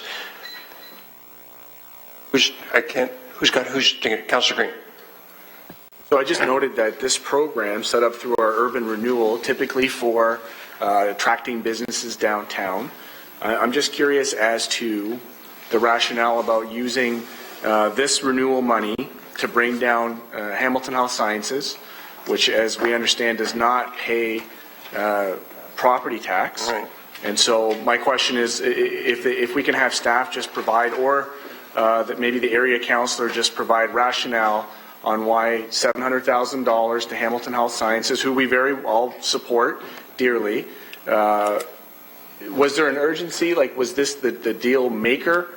Or would this have been the deal breaker if we didn't provide this incentive? Would Hamilton Health Sciences move down anyways? And why urban renewal dollars for non-tax-paying entities, when my understanding was part of that project was to have increased tax assessments and so on and so forth? Glenn, do you want to take that, or Jason? Glenn? There we go. Through you, Mr. Deputy Mayor, to the councillor. Yes, excellent question. In regards to why the OTAP was set up 4 years ago now, it wasn't just about getting increased tax assessment. It was about getting people downtown and working to support the small businesses downtown, which were struggling and still are, and to fill the empty office space. So yes, in the case of Hamilton Health Sciences Centre, they will be taking over 3 floors of Jackson Square, which has been vacant now for 12 years. I checked with taxation in terms of what are we losing, because they do pay tax on that vacant space, Yale Properties. It's about $13,650 a year. That's the loss. The gain to us in taxation, and there is a significant gain that unfortunately I can't quantify today. I'll tell you why. When they leave the Shadoke campus, that campus, which is 25 acres, consisting of 10 buildings, of which they occupy parts of at least 6, that property will be available for private redevelopment, which will generate many times more than the $13,600. So it accomplishes what we had hoped to do in terms of getting good paying jobs downtown, and the cost, I think you'll see, is covered very quickly by the increased taxation on the Shadoke campus site. Okay, that satisfies the rationale. I did note that and look forward to hearing comments around the table, but it did strike me as interesting, so thank you. Councillor Farr. Yeah, I appreciate the questions, all good, and as this report indicates, Urban Renewal is not looking for any additional dollars on the levy. That's key. All of the funding falls within our Urban Renewal approved budget. And one thing we may recall in the 2015 budget deliberations, $400K we took out the Urban Renewal budget, the OTAP $400K, with a caveat at the time during the budget deliberations that if an application like this from an educational institution were to come in, that staff could report back on a reinstatement. This is a reinstatement, and there is a additional $300K also under the umbrella of Urban Renewal on unused programs. One is the Gore buildings, of which we made a prudent decision most recently, and therefore $100K could be reallocated, and $200 from another program to get us to the $700. The project is bringing, as Glenn noted, and more specifically, 350 good-paying jobs to the downtown core, supporting obviously our growing merchant base. And of course, an issue that we have that many around this table are aware of.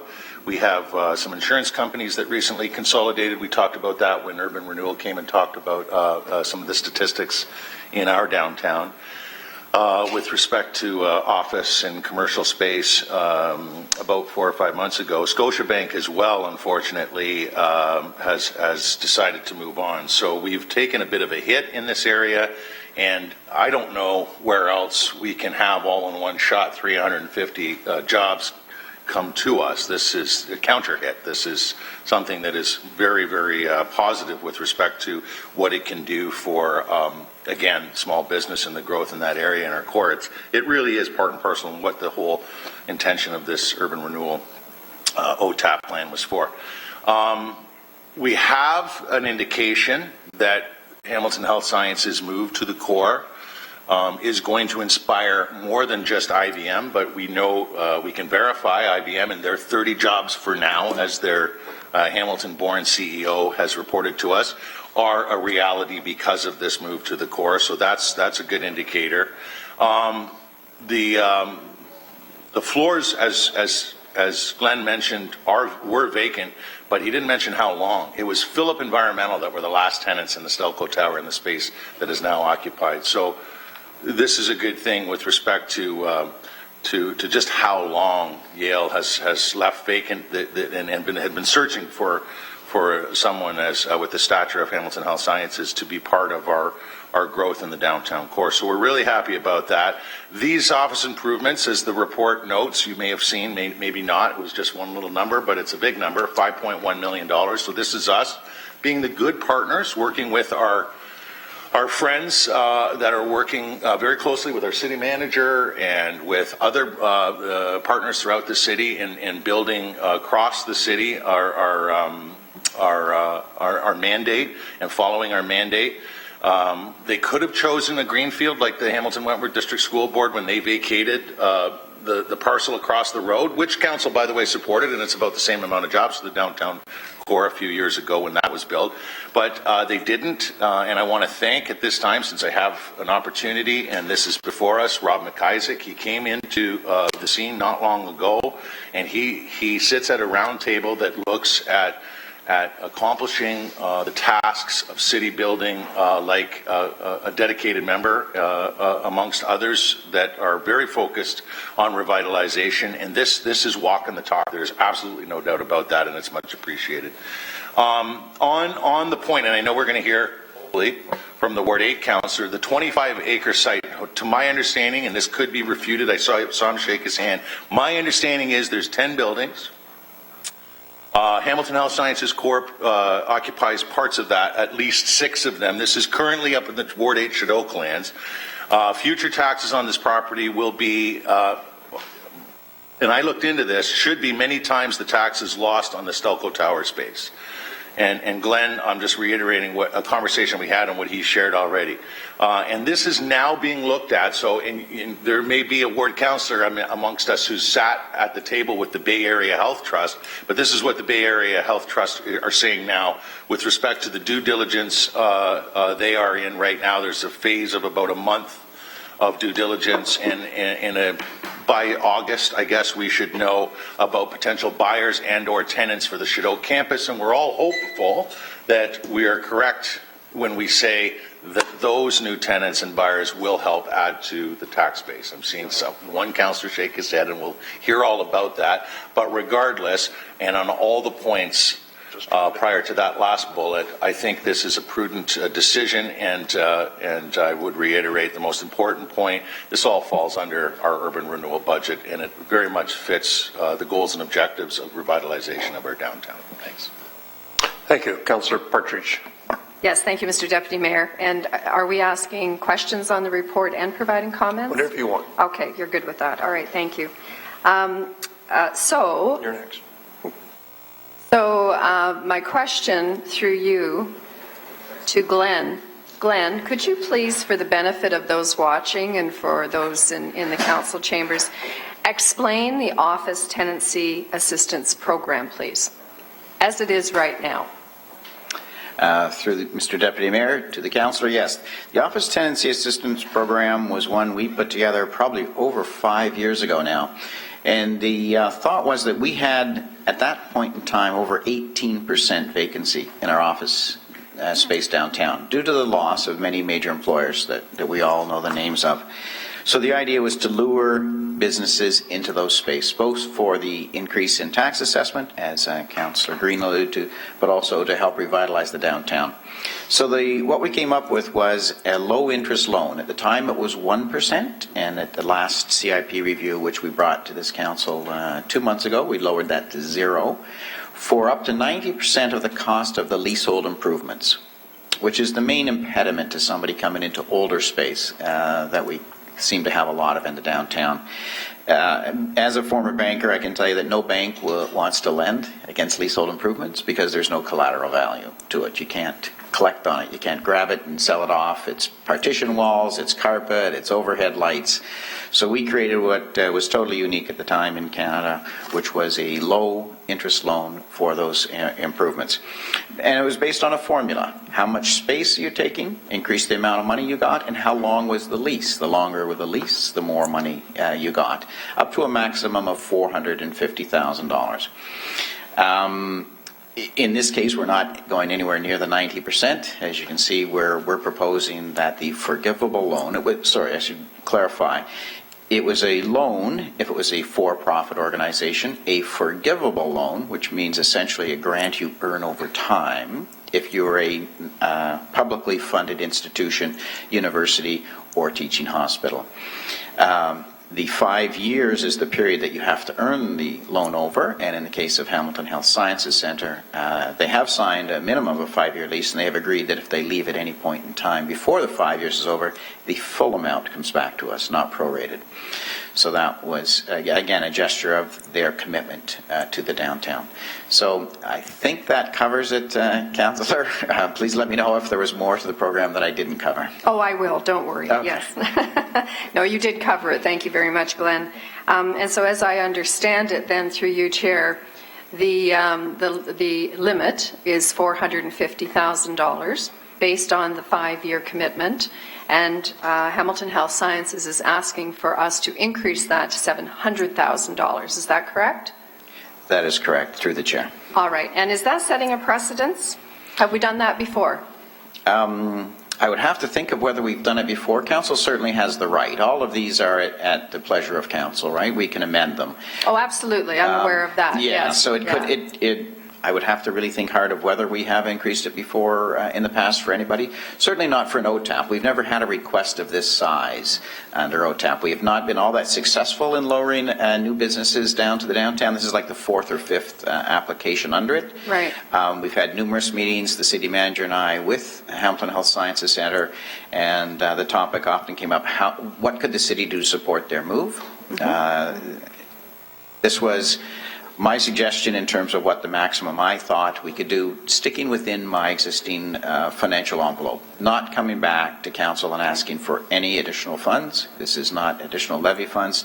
As Councillor Farr alluded to, 300,000 of this money came available. I had 400,000 sitting there. 300,000 came available when the Blanchard-Wilson resolution to the Sorry, board. Glenn, there's a bit of chatter around the table, and Sorry? my hearing isn't what it used to be, so thank you, colleagues, I appreciate that. Go ahead, please. So the additional 300,000 is coming from the program money we had set aside and we'd reserved for over 2 years for the resolution of the dispute over the Gore buildings. With Blanchard, as you recall, we had guaranteed them the funds if they would go ahead and save those 5 facades. And as you're aware now, 2 of them will be coming down.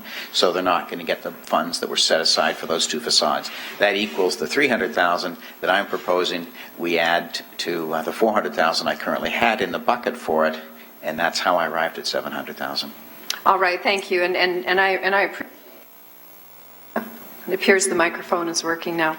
I appreciate how you arrived at that. The concern I have is that the upset limit is 450,000, and the request is that it be increased to 700,000.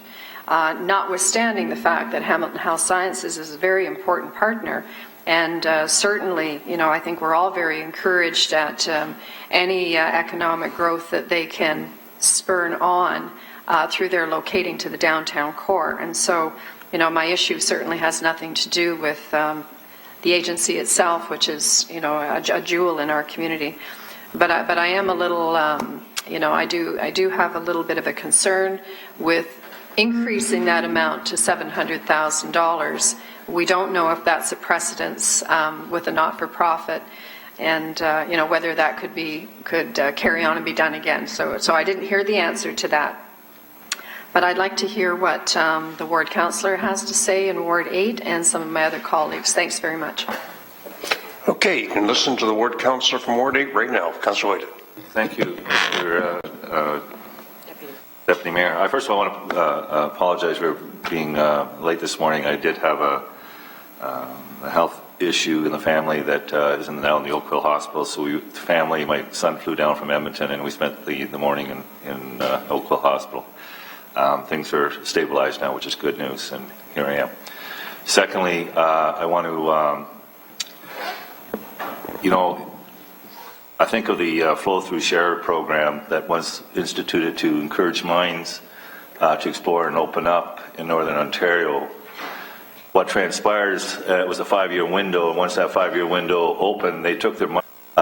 So when you look at grants, and we looked at our sewer program, you saw how it was exploited. So when we talk about 350 jobs, these aren't new jobs. Let's be clear. So I can see why the Lower City Council are celebrating this, but these are 350 jobs taken from Ward 8, from another part of the city, and shifted downtown. If that's a win, then boy, oh boy, I've lost the whole definition of win. When you take a look at those lands, a lot of those lands were bequested to the foundation for the purpose of providing health care for mountain residents, period. Since then, the emergency care closed down, the urgent care facility closed down, and the province and the LHINs promoted and consulted with the community the need, empirical best practices, an urgent care facility needed in the South Mountain, which the mountain residents were celebrating. This was the same time when they were looking at closing down the adult emergency care at MAC. So lo and behold, the heat has turned up. The cabinet minister at the time, politics interfere, not great, not empirical data. That urgent care facility that was so badly needed in the South Mountain was end up located in the Lower City. So when I take a look at the fact that all this is shifting of jobs and shifting of priority, it's at somebody else's expense. And it's our own community's expense. So when I talk about Shadok properties, let's be clear. Those 25 acres were promised to the community. They have made a very strong commitment that those lands will continue providing health care uses or research on the mountain. So when we make this automatic assumption that it's going to generate significant amount of taxes, you don't know who the tenant is. This is walking blindly on an assumption that may never be realized. And yet, we're ripping and raping parts of this community of jobs to bring it to the lower city. I don't think that's welcomed in the mountain. I can tell you that the autism program, that was a great program in a quiet setting, that the parents really enjoyed, and they were planning to build a new building on the Shadok property. Lo and behold, the city throws out money, province throws in money, and they end up putting that facility in the lower city, to the chagrin of many of the parents that have autistic kids, because of the environment they are now find themselves in. I don't think our grant program should be rewarding people for shifting jobs. IBM, no net new jobs. Those IBM jobs came from Shadok. Let's be clear. Again, no net new jobs. So I think health sciences is a good partner. We need to do our part, but we need to understand they're not taxpayers in this community. We're not netting a tax benefit here in this community by handing out money and grants so that jobs could be taken out of other parts of the community and located in one location, which is putting a lot of added pressure, by the way, in that community. So I'm befuddled. I'm puzzled by the fact that we have no accurate assessment. We're operating on assumption, but we're automatically prepared to increase the cap. Ask that question now that you have some context. Go ahead. Through the Deputy Mayor to the Councillor. So, first of all, let me make it clear that the $700,000 that we are proposing here today was not put out as a lure to bring these jobs downtown. The Health and Health Sciences Centre made their decision first on where they wanted to go, where it made sense for them. They came to the realization through a good and well laid out business plan, and Aaron Levo from the Hamilton Health Sciences Centre is here with us today if you want to get into that. They made the decision they need to go and find another spot. They're spread out over numerous buildings, some aging buildings, and that there were good and valid reasons to combine operations into one space. They then made the decision that they would locate downtown because they believe in and support the principles of city building. And more is achieved, they thought, when you can locate it in an area where there is retail that will benefit, as opposed to, and Councillor Farr alluded to it, another public sector funded organization which moved to a green field where there is really no spin-off benefit or little spin-off benefit to the surrounding businesses. So that was their thought. Secondly, they have stated, Bay Area Health Trust have stated the principles in which they are looking at other partners and which are in due diligence. So if I read them to you, Councillor, My thought is they would have shared this with you before, and clearly not. So here are the principles. Mr. Chair, I don't want to know, I know the principles, so to repeat it now is just a rhetoric to me. Well, what I want to hear is the fact that there's a need for an urgent care facility that is being demonstrated through the District Health Council, through LINS, and through the ministry, and the plug was pulled and the urgent care facility went to the lower city. I want to know what we're doing with the programs and the grants and the gifts that we're providing to ensure the health sciences understands that we also have a greater need on the South Mountain that needs to be addressed. How do we leverage that?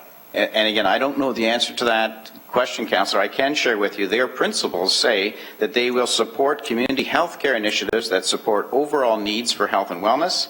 Initiatives that benefit transitional wellness will be promoted, and that support neighboring institutions and community health education partners. That is the principles they are using in terms of deciding who that property will go to. And the other principle that they have stated is that it will be, where possible, private sector tax generating occupants. So it may be a family medical practice is part of it. It may be pharmacies. Those are private sector partners who do pay tax. So that's the part of it that I have. In terms of other things, such as you mentioned the autism program or the other campuses moving downtown, not anything that I have knowledge on. I can only tell you about our discussions on this particular move of the administrative offices, and it is administrative offices. This is not healthcare. This is admin. So, Mr. Chair, can I ask this question then? Are you suggesting that before they developed the plan, they had no awareness of the opportunity to apply for grants with the City of Hamilton? Well, that's a question you'd have to ask them. I mean, they wanted to come in. Their request was originally, when the city manager and I met with them, to come in and make a presentation to you and ask for considerably more than that. My suggestion was it's probably a much easier rationale to say when there's a program to encourage redevelopment of office space in the downtown, why not take advantage of that? It makes sense, and the money is there. It is no additional ask. But again, to be clear, they're not holding this over our head. They made the decision to move down for good and valid business reasons, and if you say no today, they're still coming. It's going to cost them $700,000 more than they had hoped out of the $5.1 million they're going to spend. That's $700,000 less that might go into healthcare somewhere, but they're still coming. This is not a give us the money or we're not coming. Yeah, I'm not sure. You're a staff person now, and I'm going to ask this very respectfully. Now putting yourself in the shoes of health and health sciences and making yet another a comment, and I'm trying to understand how you find yourself in that position. I'm not sure I understand your question. Well, you're making a comment on their behalf. My issue is that they knew about these programs, they knew about the grants, and when they developed the darn program, all that was part of the consideration before they made their decision. That's only logical. So to suggest that that didn't have some impact on their decision is being a bit naive. Oh, I'm not sure that's accurate, Councillor. Well, Mr. Chair, I'm having real problem understanding how you can leap from having grant programs here, a group over here making decisions on how they're going to move into the future, to suggest that they wouldn't have any awareness of these grant programs that helped influence the decision over here would be naive. That's a general comment. I'm not talking about, certainly for us to believe. But you did hear Mr. Norton state that they actually come into us for more. And, yes. And so they did approach the city before they made their decision, although it still needs council approval for the $700,000 before us today. So, Mr. Chair, I think the key issues here, there's no net new jobs.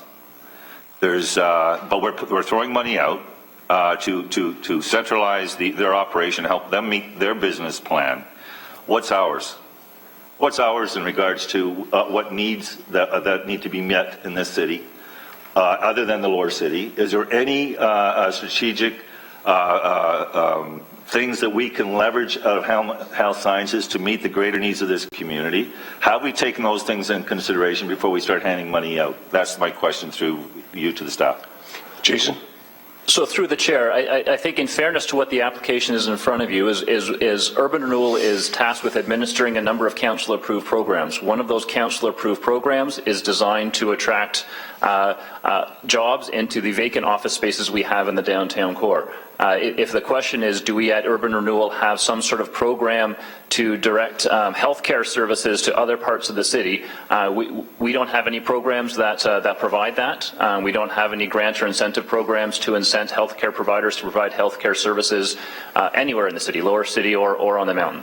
What we do have is a program the council has approved to bring jobs into the vacant offices in the downtown core. That's the program that is a public program. Everyone would have known it existed, and this applicant qualifies for that program, at least to the maximum of the $450,000. You have a report in front of you that suggests that could go as high as $700,000 with council approval, but they are an eligible applicant within a council-approved program.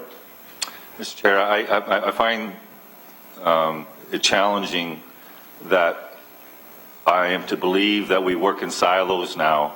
That means that we can work on one objective over here in isolation of our greater mandate and needs in this community. So is that what is being suggested, that this program is so isolated that we don't look at the broader issues of this community?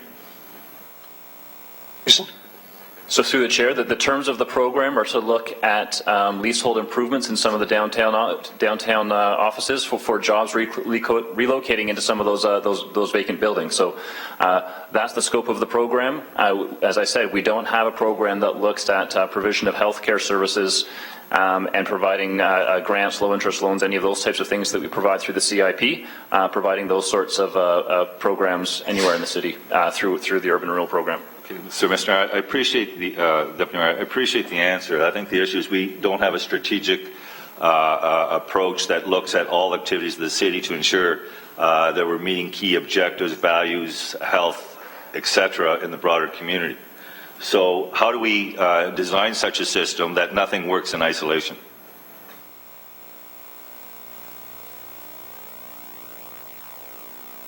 So through the chair, all I can suggest is that, it'd be at the will of council if they want us to direct changes to the programs, additional programs, changes to the CIP, then that's something we would be able to do at the staff level if we were directed to do so. But when the CIP came up for renewal earlier this year, there were some changes to the programs, and those are the programs that were administered. On some of my lower city colleagues. After all, there are 350 jobs coming to the lower city from the mountain, which I'm sure they appreciate immensely. But I am speaking on behalf of the community that I represent. I hope you can respect that. And I hope you can also respect that I support a program, but I also support a strategic approach to all things we do to ensure that every person in this community is being thought of and certain strategic issues and challenges are being met. And without having that as the overlayer on all activities, then we do have a challenge. So let's be clear, jobs have left, nothing's replaced them. They have the land up for sale. Well, I can tell you right now there's more likely going to be a challenge depending on the uses. Pretty significant challenge from the Ward 8 residents, which will be somewhat limiting in regards to the type of activities going to take place there because of the commitments and promises that was bequested, and because of the Shadok Foundation made that absolute publicly and otherwise that those 25 acres would be preserved for a purpose. And if that's not, purpose isn't being met, that I can guarantee challenging any planning aspects of what takes place in that on those lands. I would think that my colleagues would be as defensive if they were in the same situation on a block of land that was donated for the purposes of servicing a generic area or a certain purpose, and you find that that has been eroded and has been compromised. And that is the concern, certainly of my residents. And what's even more concerning is the fact that we create programs to incentivize or provide incentives for jobs to move from one part of the city to the other. And if that's how our programs are going to work, if that's the purpose of our program, not to attract new businesses from outside this community, but now let's create incentives for businesses to leave other parts of the city to come into a particular location, then I think that's wrong-headed, or certainly wasn't thought through, and that on those assessments, we need to be much more critical about whether or not we are meeting objectives. And those are my concerns with the increase. Again, generically, I support the program, but there must be much more overlay, and the objective cannot be taking businesses from other areas of the city, period. Okay, thank you, Councillor. I have Jackson, then Scully, then Marula, and then Farr for a second time. So, Councillor Jackson. Thanks, Mr. Deputy Mayor. So through you to Glenn. Glenn, to be clear, these 350 administrative jobs, they're reallocated. None of them are new jobs to our city. Mr. Deputy Mayor, through you. Through the Deputy Mayor to the Council, that is correct. Glenn, you said in response to Councillor Whitehead, HHS is making this move with or without the forgivable loan. Is that correct? Through you, Mr. Deputy Mayor? That is correct. Through the Deputy Mayor to you. So again, why are you recommending, was there some expectation that in dialogue discussions as part of this initiative, was there some expectation from HHS via the city that there may be opportunity to forgive this loan? Mr. Deputy Mayor, through to Glenn. Through the Deputy Mayor to the Councillor. The reason that I support it is that we get what we want. Yes, they said they were coming down. Sure, they asked for money, but we get what we want in terms of helping the revitalization of the downtown and the small businesses. This is a win-win situation. I know the councillor from Ward 8 feels that the jobs are stolen. They weren't. They could have gone anywhere in the city. HHSC made their own decision where to go. And for them, the right decision, for many reasons, was in the downtown, which does assist us in council's objectives to revitalize the downtown. So I'm happy to support them in that. I can't think of another way to get 350 new well-paying jobs downtown, supporting businesses downtown, for less than $700,000. Glenn, I appreciate your professional opinion, but again, you've said they were coming regardless. So I've heard that loud and clear. The C part, the 60 months, when does the 5 years kick in, Mr. Deputy Mayor? Through you to Glenn. Through the Deputy Mayor. The 5 years kicks in from when they occupy the premises. It's the lease term, right? And when are they planning to, if all gets approved? Around Christmas time. Again, depends upon the progress of the contractors doing leasehold improvements, but we're looking basically for the end of the year through the chair. Okay. You can't answer this, Glenn, but, you know, unless I've missed a wonderful media conference across the road at the Health Campus and the David Braley Center, I'm glad Councillor Farr bragged and boasted about our $20 million there. Unless I've missed it, I'm still looking for the City of Hamilton emblem, logo, brand to be on that outward of the building there beside McMaster and beside the David Braley naming, which is most deserving. But, you know, I supported $20 million there, and I still don't have any update or status other than McMaster and Hamilton Health Sciences are working on it. So, you know, a partnership has to go every way, both ways. Let's not forget, the President came in here about a month ago and talked about there will be in all likelihood, there's going to be a site campus closed in the HHS future. I'm very proud of the great medical service that our community provides through St. Joseph's and HHS. Very proud of it. You know, people are flowing in from all over Ontario to get some of the best cancer, cardio care, joint care that they can for their families right here in Hamilton. So we're very lucky. However, we heard in all likelihood, and the union spoke up after the presentation here a month ago, very concerned about potential jobs and job losses, potentially. But anyways, and many of us fought to save 20 years ago, then the Henderson, now the Juravinsky on the mountain. So I say all that to say that I'm very respectful, supportive. I've been proud to be a partner of and work with Hamilton Health Sciences with my vote here at Council on behalf of my constituents in moving the agenda forward and all the great prestige internationally, nationally that HHS gives us in our community. But, you know, there's this little sticking point for me And for $20 million, I've been waiting now since the health campus across the road and the David Braley Center has opened for some serious prominent recognition of the taxpayers' contribution. So, Mr. Deputy Mayor, anyways, I'm torn on this one. I would probably, if the jobs are coming here regardless and HHS is making the move, I'm not necessarily saying no today, but I need maybe one or two of those outstanding issues that may be unrelated, but are part and parcel of the partnership. I need to know that they're going to be resolved, hopefully in our favor as well. Thanks, Mr. Deputy Mayor. Thank you. Well said. Councillor Scully.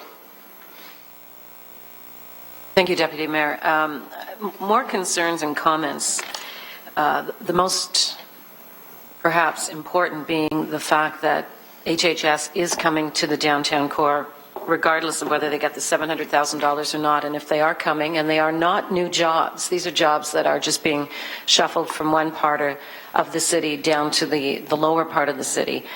If they are coming here without the $700,000, I do not understand why we would simply increase an amount of money that had already been capped and offer them $700,000.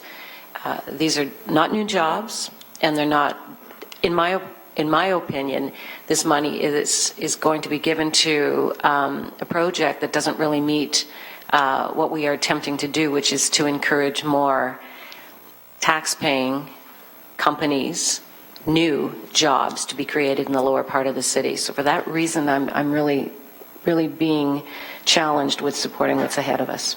Thank you. Thank you. Councillor Maruo.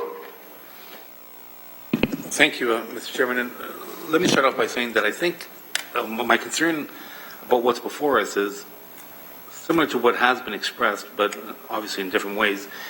The fact that the jobs are coming regardless, and it looks like we're bonusing more than providing an incentive, is really the issue. Having said that, through you, Mr. Chairman, if you look at what they're eligible for, my understanding is that we're actually surpassing what that actual eligibility amount is. So can you just, through you, Mr. Chairman, to whoever would like to answer this, Glenn or Jason, what is the additional amount for? Why would we provide them with more than the allocation that they're eligible for?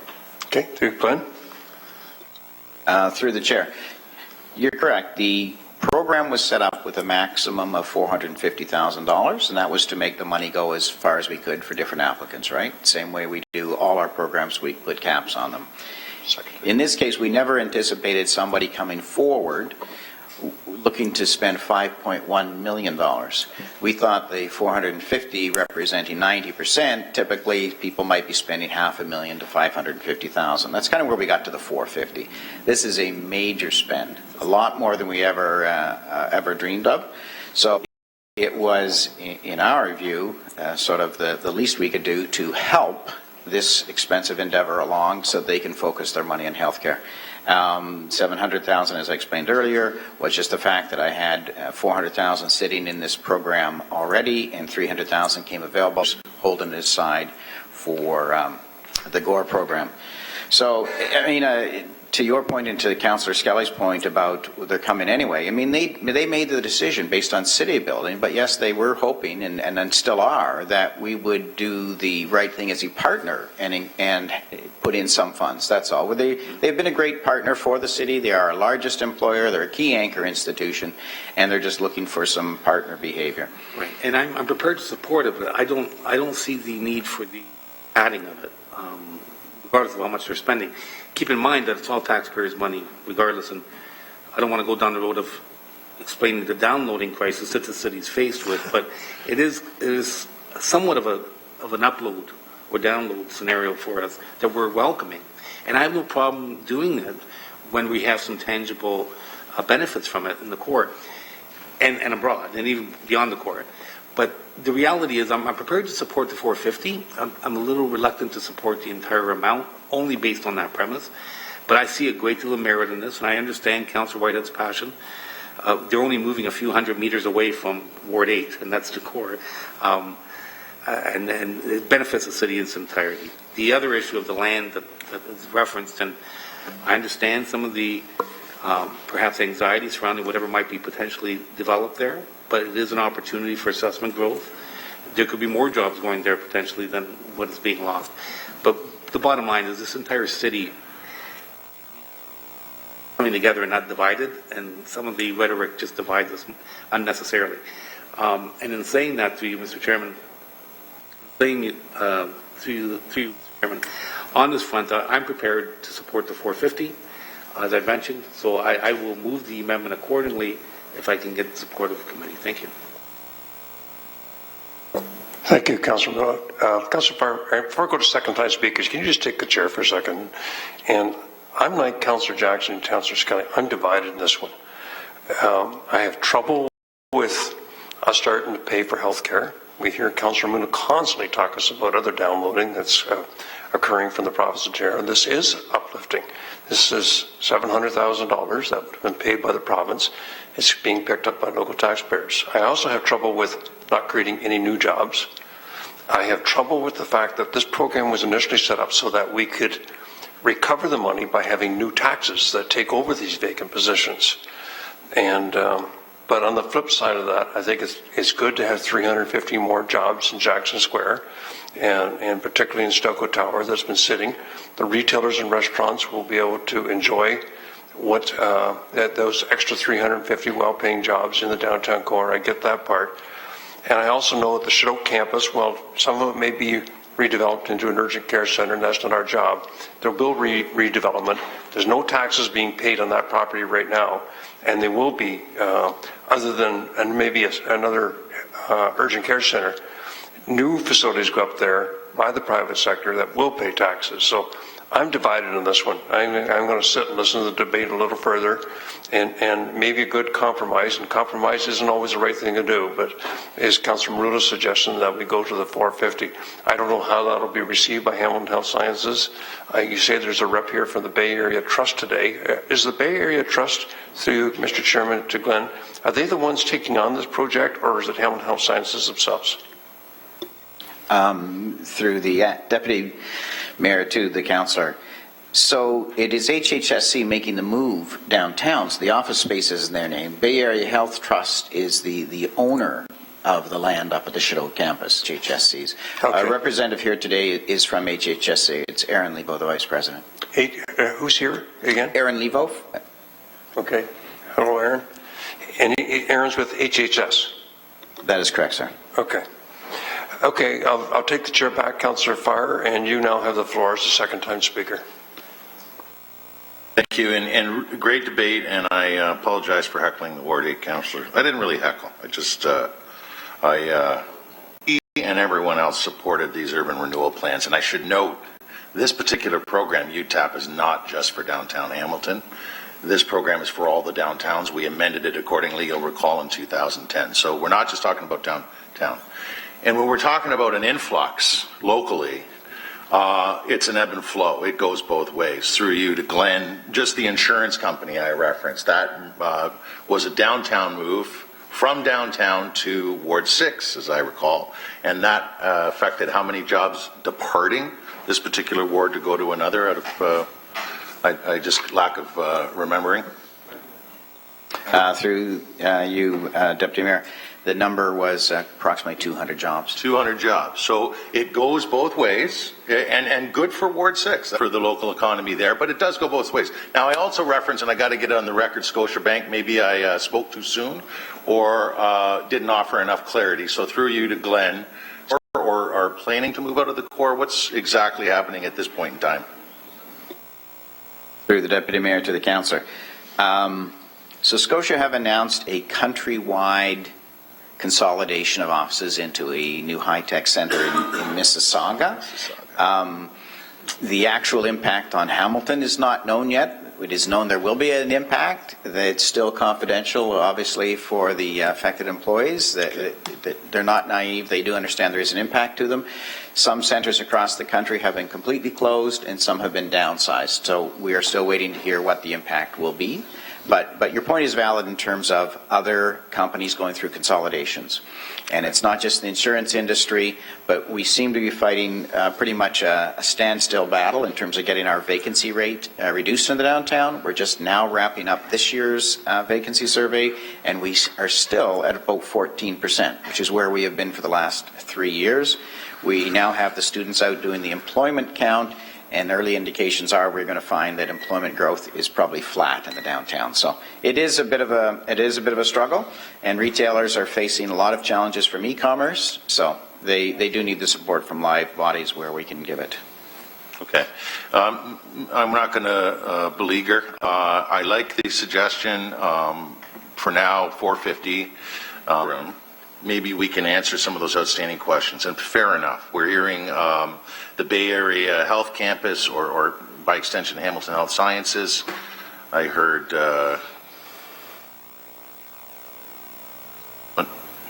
this is important. I want to quote back to the Ward 8 councillor. Quote, 25 acres were preserved for a purpose, end quote. He also said, quote, that's eroded and compromised, end quote. That, to me, is pretty serious stuff, and he's closest to that and has been on that campus and other South Mountain-related issues for some time. I've talked to Councillor Whitehead at great length about these issues, so that needs to be answered. I only referenced that the Bay Area Health folks' mandate is not even clear to any of us yet and will be in about a month's time, so there's no issue for me to hold off on what additional funds have been suggested by our urban renewal team to get us to 700, but they certainly are eligible, and we all approved this budget for the I think it's 435, but 450 seems fine. Whatever you want to land at there, based on current council approved programs and mandates. So I'm happy to move that here today and answer outstanding questions like what I've just referenced with respect to the Bay Area Health mandate, what they're planning and what others may have heard and how they may or may not jive. The logo on the health campus is a very good, I thought I saw it, maybe not. I do know that President Dean is committed to appropriately respecting that $19 million commitment. We held back the million, and we hope for future development on the northern piece. But that $19 million commitment that we approved in the last term of council, and it's been a game changer for the Corps. Anybody who's been over there will know that it's had very, very positive benefits, 54,000 visitors, hundreds and hundreds of jobs, and our local businesses are very appreciative of all of that. Yes, and the matrix on the benefits respecting urban renewal, those sorts of questions, if we can answer them and come back to a future date, understanding that Hamilton Health Sciences is committed to the Corps to the tune of $5.1 million in office upgrades, and as a good partner, a great partner in so many ways, we can list them all, and maybe we can provide how we partner with Hamilton, our biggest employer in the city by far, on a regular basis in moving along all of our mandates politically here in a local way. Then maybe we can create a more positive reason for the additional 300. But for now, I'd be happy to second Councilor Marula's amendment to the motion that's before us, and would very much appreciate some language that suggests we come back at a future date, maybe it's September, GIC, with some answers to some of the outstanding good questions that we've heard here today. Thank you. Thank you. Councillor Whitehead for a second time. Mr. Chair, I want to soften things up because Hamilton Health Sciences is a jewel in regards to the programs they provide. And I need to soften up because I'm focusing on an important element to this community. I'm glad to hear that Hamilton Health Sciences is really focused on downtown. It'd be great if they focus on the whole city. And when you take a look, I experienced the new hospital, I'm not going to mention it, not here in Hamilton. The individual that I visited had a stroke, and the lack of service in that healthcare hospital really opened my eyes.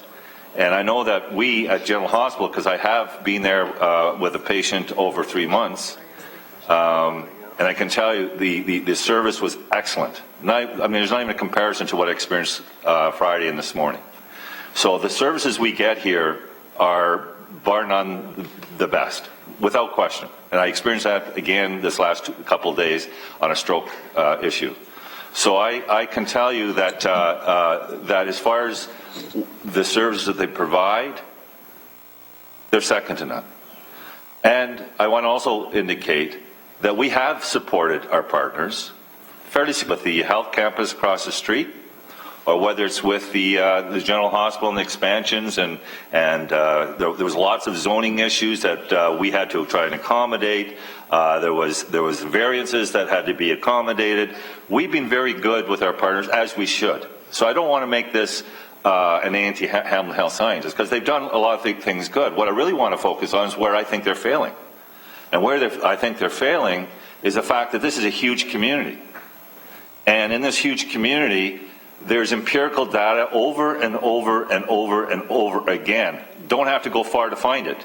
That would suggest strongly, with a growing population in the south. And when I talk about Shadok campus, I'm not talking about reestablishing an urgent care facility to Shadok campus. But I'm offering to take some of the revenue generated from the sales of those lands, and this is where you get buy-in from the mountain residents, take some of those revenues and put it toward on the South Mountain to service the greater population. So this is not a parochial issue. This is not about you have to put it at Shadok property. This is about building an urgent care facility somewhere on the South Mountain, which all reports will indicate needs to be done, and use some of the dollars where I can assure you that the residents on the mountain would be very happy to support sales of, even for private purposes, to generate that revenue, to build that urgent care. This is where they're lacking. And so when I look at the fact that we provide incentives to have everything come downtown, and yet we don't provide any incentives to ensure that we have a valuable service in this community on the South Mountain. So I think that's a motion I'll forward with in the future, to as a council, put a resolution that an urgent care facility is badly needed. And it's not Hamilton Health Sciences alone that can do that. I appreciate it. LHINs have to get involved. LHINs has the information. I will be bringing that motion forward. But I do want to highlight that I don't want to throw the baby out with the bathwater, because Hamilton Health Sciences has done wonders in this community, and it provides, and I think this is at a personal level. In my experience the last week, and certainly in my experience in 2 or 3 months a couple of years ago with a heart attack patient, I've never seen, I never expected the type and the level of services be provided that was provided. I was so proud of what the services were.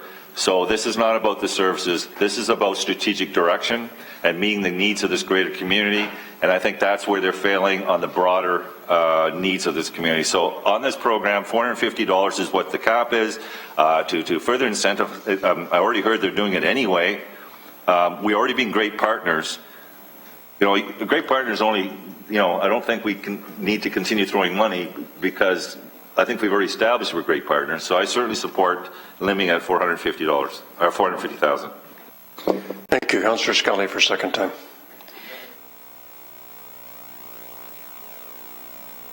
Okay.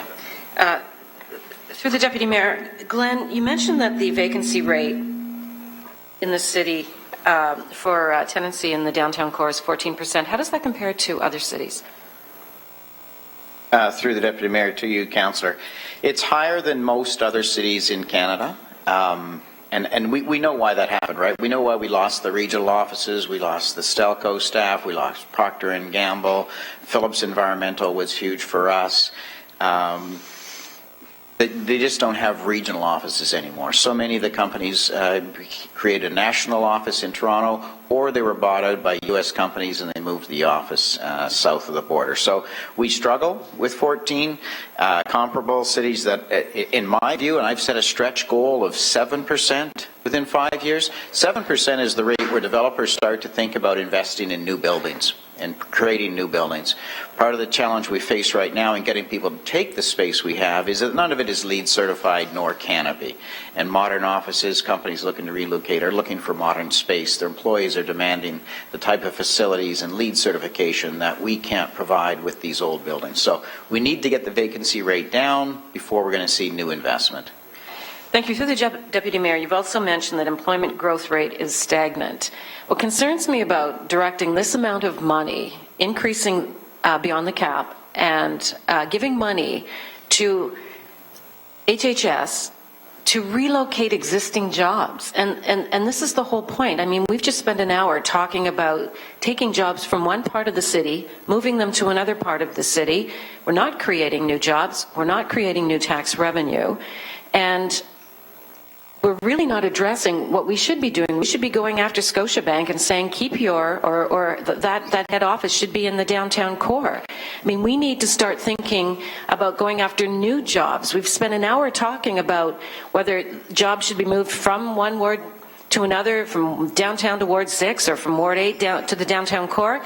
We're not creating a new job. And that's what my concern is. This is $700,000 and not one penny will create a new job or attract a new business to the downtown core. We don't have money to throw around in the city of Hamilton. And if we have limited resources and we want to create and attract businesses, we should be looking at directing perhaps that money to Scotiabank and using it as incentive to keep those jobs or relocating that head office in the city. So this is where I'm really struggling with spending $700,000 to give as a buffer to HHS, which is already locating here, and then in the same breath saying, yeah, because we're going to be losing Scotiabank probably, which will be locating in Mississauga. Let's talk about using that money and perhaps more to attract that company to the city of Hamilton. Thank you. Councillor Moody, you were next to place your amendment. I have three other second-time speakers. Do you want to hear from them, or do you want to place your motion now? Why don't you place your motion now and get the amendment out of the way? That might redirect the debate. Just to simplify, what I'd like to do is go to item B of the report itself, and where it reads that a conditional forgivable loan commitment totaling $700,000, that we just amended to read totaling the maximum amount within policy. Or did you want to specify $450,000? $450,000. Okay, so your amendment is that we adjust the loan or grant to $450,000 from the 700. Is there a seconder to that? I think Councillor Farr, you had your hand up. Or you can speak to it later, but do you want to second it or like somebody else? I'm happy to second it if I can provide an amendment. Okay, I'll come back. An amendment, okay. So it's duly moved. Or an addition. It's duly moved. You can do whatever you want. You can move whatever amendment you want. So it's been duly moved and seconded that the grant, which it ultimately is, be reduced from $700,000 to $450,000 to meet our current policy. Discussion on the amendment only. All in favor of the amendment? Opposed? Oh, opposed. Okay. And we'll go to back to my list then for second-time speakers. And I got you on the list, Councillor Farr. You're a little further down. But I do have Councillor Green, Partridge, Jackson, and then Farr. Thank you very much, Mr. Deputy Mayor. And this is more of a point of clarity. And I know that there's accounting terms and principles, but a point was brought up by one of my good councillor colleagues. Why do we use the term forgivable loan? Is there an accounting or legal reason or rationale for that? Why don't we just call it what it is, which is a grant? The reason why I say that is because when we call it a forgivable loan, taxpayers, residents, people watching might think that there's some hope for it ever being paid back. So through you to either John or to Janice, or why don't you go to a former banker, Glenn? It's up to you. Whomever would like to answer that, why is it as a municipality do we use the term forgivable loan? Glenn, do you want to start with that? Maybe if you can bounce to Janice if we need to. Sure. Through you, Deputy Mayor, to the councillor. We've been using the term forgivable loan because if the applicant, and in this case, remember, it started out with private sector as well, it vacates the property prior to the end of the term, it becomes a loan, they have to pay it back. It's only a grant if you stay for the term.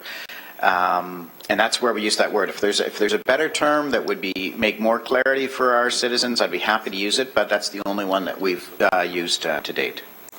Oh, no, I think that's good, just to have it on the record, given the conversation that we're having. It seems like kind of a bit of a misrepresentation, but given that rationale, I'll appreciate that. Thank you. Councillor Partridge. Yes, thank you, Mr. Deputy Mayor. And with the, through you to whoever can answer this, with the amendment to B to the $450,000 is around, how does the changes in item A affect what we just voted on in item B? As it does stipulate that the Appendix F to the Downtown and Community Renewal Community Improvement Plan, being the program description and the terms of Office Tenancy Assistance Program, be deleted and replaced with the program description and terms attached as Appendix A to the report. Because I've read through it and I'm not clear what the change is. If I may, Mr. Deputy Mayor, respond to that.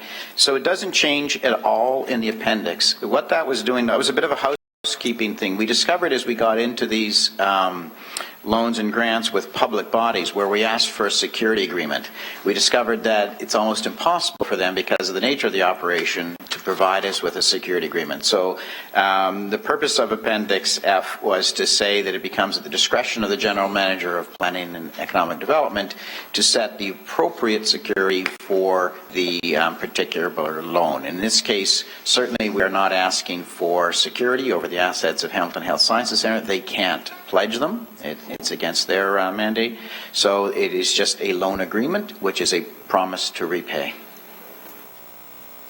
Okay. All right. So as I understand it, then we won't have a security agreement because they're not allowed under their mandate rules and regulations to provide that. Is that true? Accurate? Through the Deputy Mayor, they're not allowed to provide security. They can certainly provide, so that's what we're security. So like a mortgage over your home. Right. In a lot of cases, we do take actual mortgages, or we take a general security agreement, which gives us a floating charge on assets. We will not be taking a charge on the assets of Hamilton Health Sciences. Okay, thank you. Had we not amended B, I was going to vote against that. And I just wanted to make sure that it wasn't impacted by A, so that I would have to vote against that as well. So that's where my line of questioning was going. But I will support the 450, which I did in the amendment. Thank you. Thank you. We have Councillor Jackson.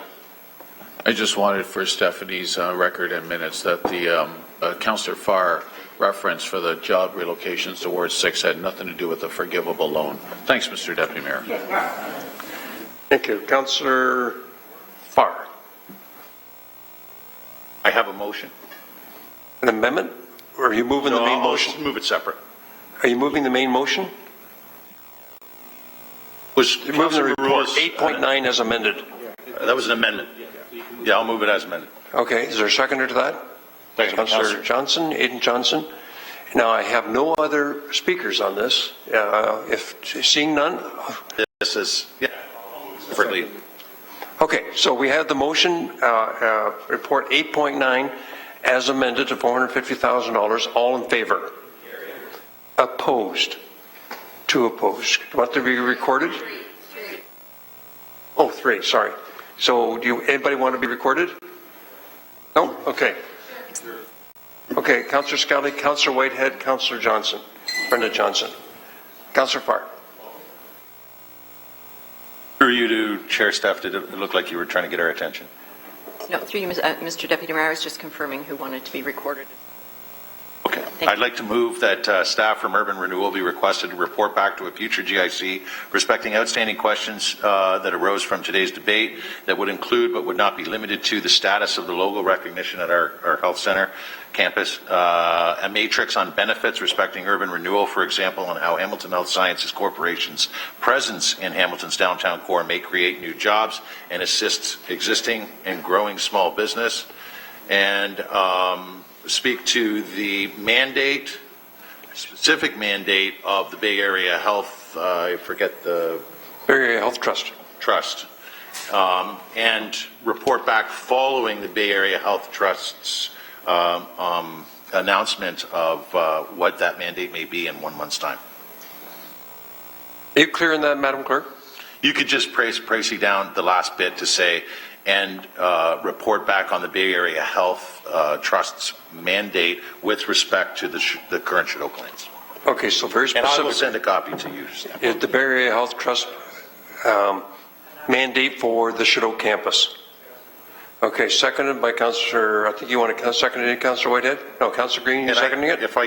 And seconded by Councillor Green. I have every expectation that this would provide an opportunity to Glenn Norton, our urban renewal team, and hopefully representatives can delegate that day from Hamilton Health Sciences. It was awkward that we couldn't allow, they're here and we couldn't allow them to speak today, and that's fair, that's the way the procedure works. But on that you can day have them speak if you have a motion to approve it. On that day that they report back, that I have every expectation that urban renewal would take advantage of the opportunity, offering answers to these questions, and should they wish, make that pitch for the additional funds to get to 700. I'm not suggesting that may be supported at that time, but hopefully the answers to the good questions that were asked here today offers them the possibility at the very least, and by extension Hamilton Health Sciences Corporation. Okay, I have one speaker, Councillor Whitehead. Thank you. It seems to be loaded and one-sided, this particular motion, because it's talking about urban renewal and it's talking about the benefit of 350 jobs just in the lower city, without any recognition of what it means to lose 350 jobs anywhere else in the city. So I think that, that's only one side of the coin. There are two sides of this coin in regards to taxes generated, people moving, impacts on lives, and certainly the cost benefits within the community. We have, believe it or not, you may not know this, but just to make it clear, we actually have commercial areas in Ward 8. We do have stores that rely on the businesses and the patronage of those people that live in the community or the surrounding community or work within the surrounding community to spend money. So to have a one-sided motion that only looks at, hey, we're getting 350 jobs, what does this mean in our downtown core, but not recognizing those 350 jobs are coming from a different part of the community that is benefiting that particular community and having a positive impact on that particular community, is sort of a one-sided, lopsided motion that really doesn't recognize the impacts and the void that you leave in its wake. So that is one of the issues I have with this particular motion.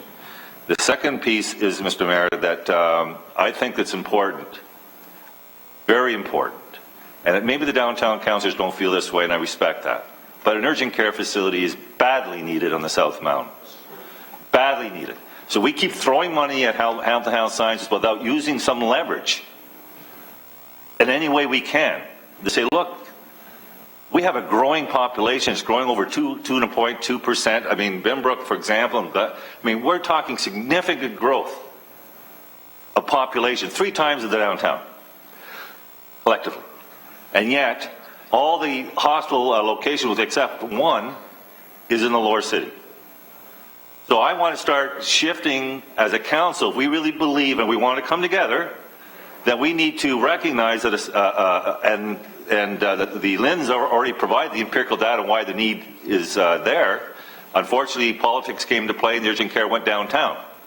So, at some point, we need to rally and recognize that one person's benefit should not be another person's loss.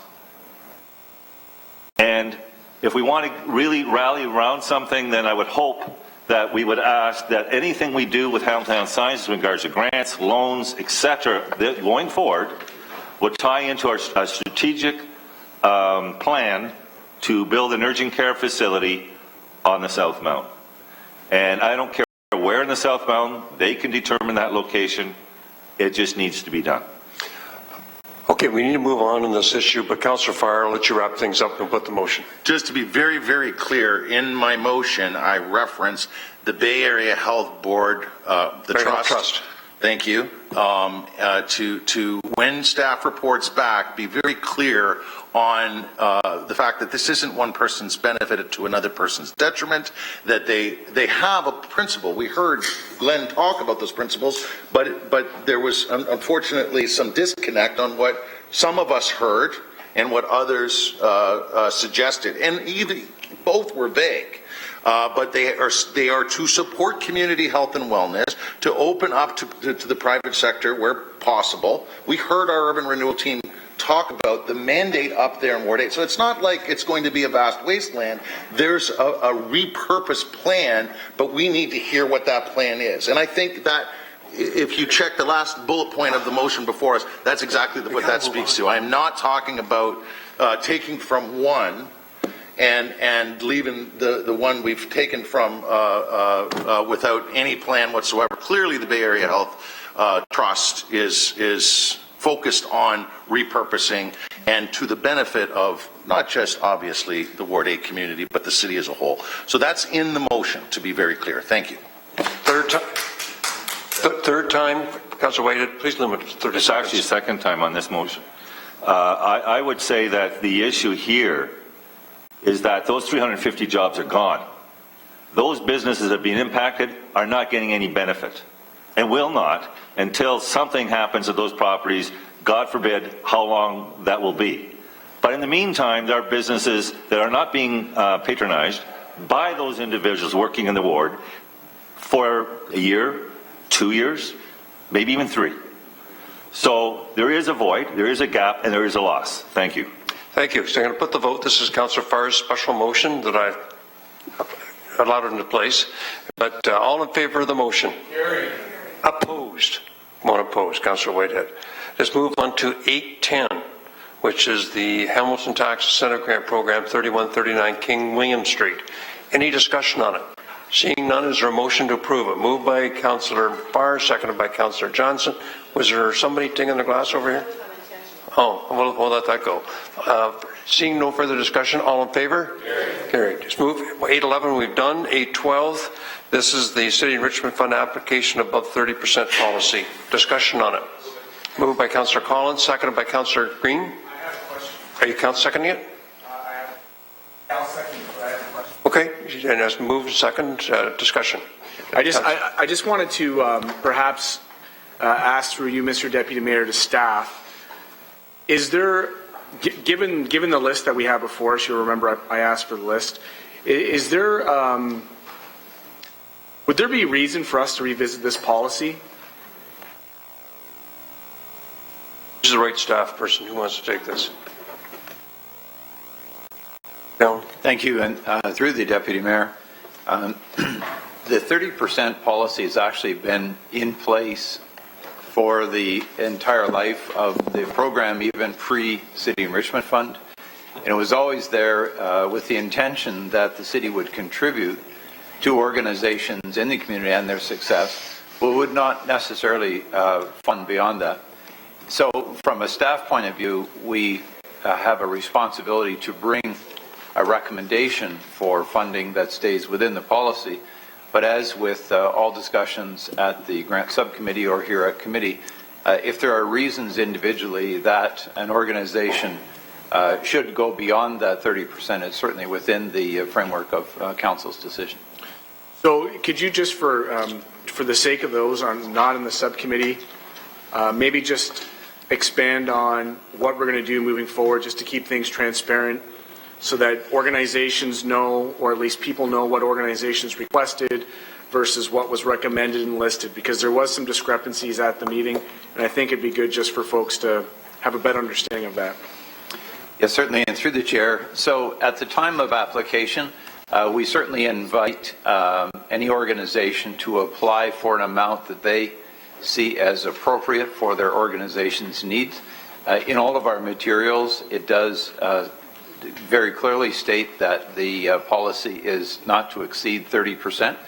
But as we discussed at the grant subcommittee, on a going forward basis, we would always indicate to subcommittee what the request was of the organization. And then also we would put in the staff recommendation based on the policy and the adjudication of the file. Okay, so that satisfies. I took a stance against that and to try to support staff in that policy. But I think the clarity is needed, and as is the ability for us to be able to look at, on a case-by-case basis where there might be exceptions. But You may remember this was brought up due to a request that came here, a special request after the process, and I did think it was worth noting that it wasn't an anomaly, that request, that in fact many others had also been granted above the 30%. So those are my comments, and I certainly appreciate staff going and coming back with this report. Thank you. Councillor Johnson. Yep, thank you. And of the 9 organizations that did come up over the 30%, I've been in touch with a few of them, and as we found out through the grants committee work, that the original request was not actually included in our paperwork. It was what the staff recommended that they should ask. That was one. What I have found out after I went through these 9 organizations, I contacted 2 of them, and it turns out that, again, staff recommended to the organization budgets under a certain amount to ensure success. These organizations at 7%, it may not be their actual budget numbers. It may be what staff recommended for them to come in under to ensure their success. So that's another glitch in this program that we're working on. So I'm pleased to support this information report. I think the staff have done a yeoman's job. We've found some cracks in the system, and I think that with John and Rosanna's due diligence, we've been starting to seal up those cracks. But as I said before, the program budgets, we're told to keep them under a certain amount. That doesn't reflect the actual program amount. And one last thing through you to John.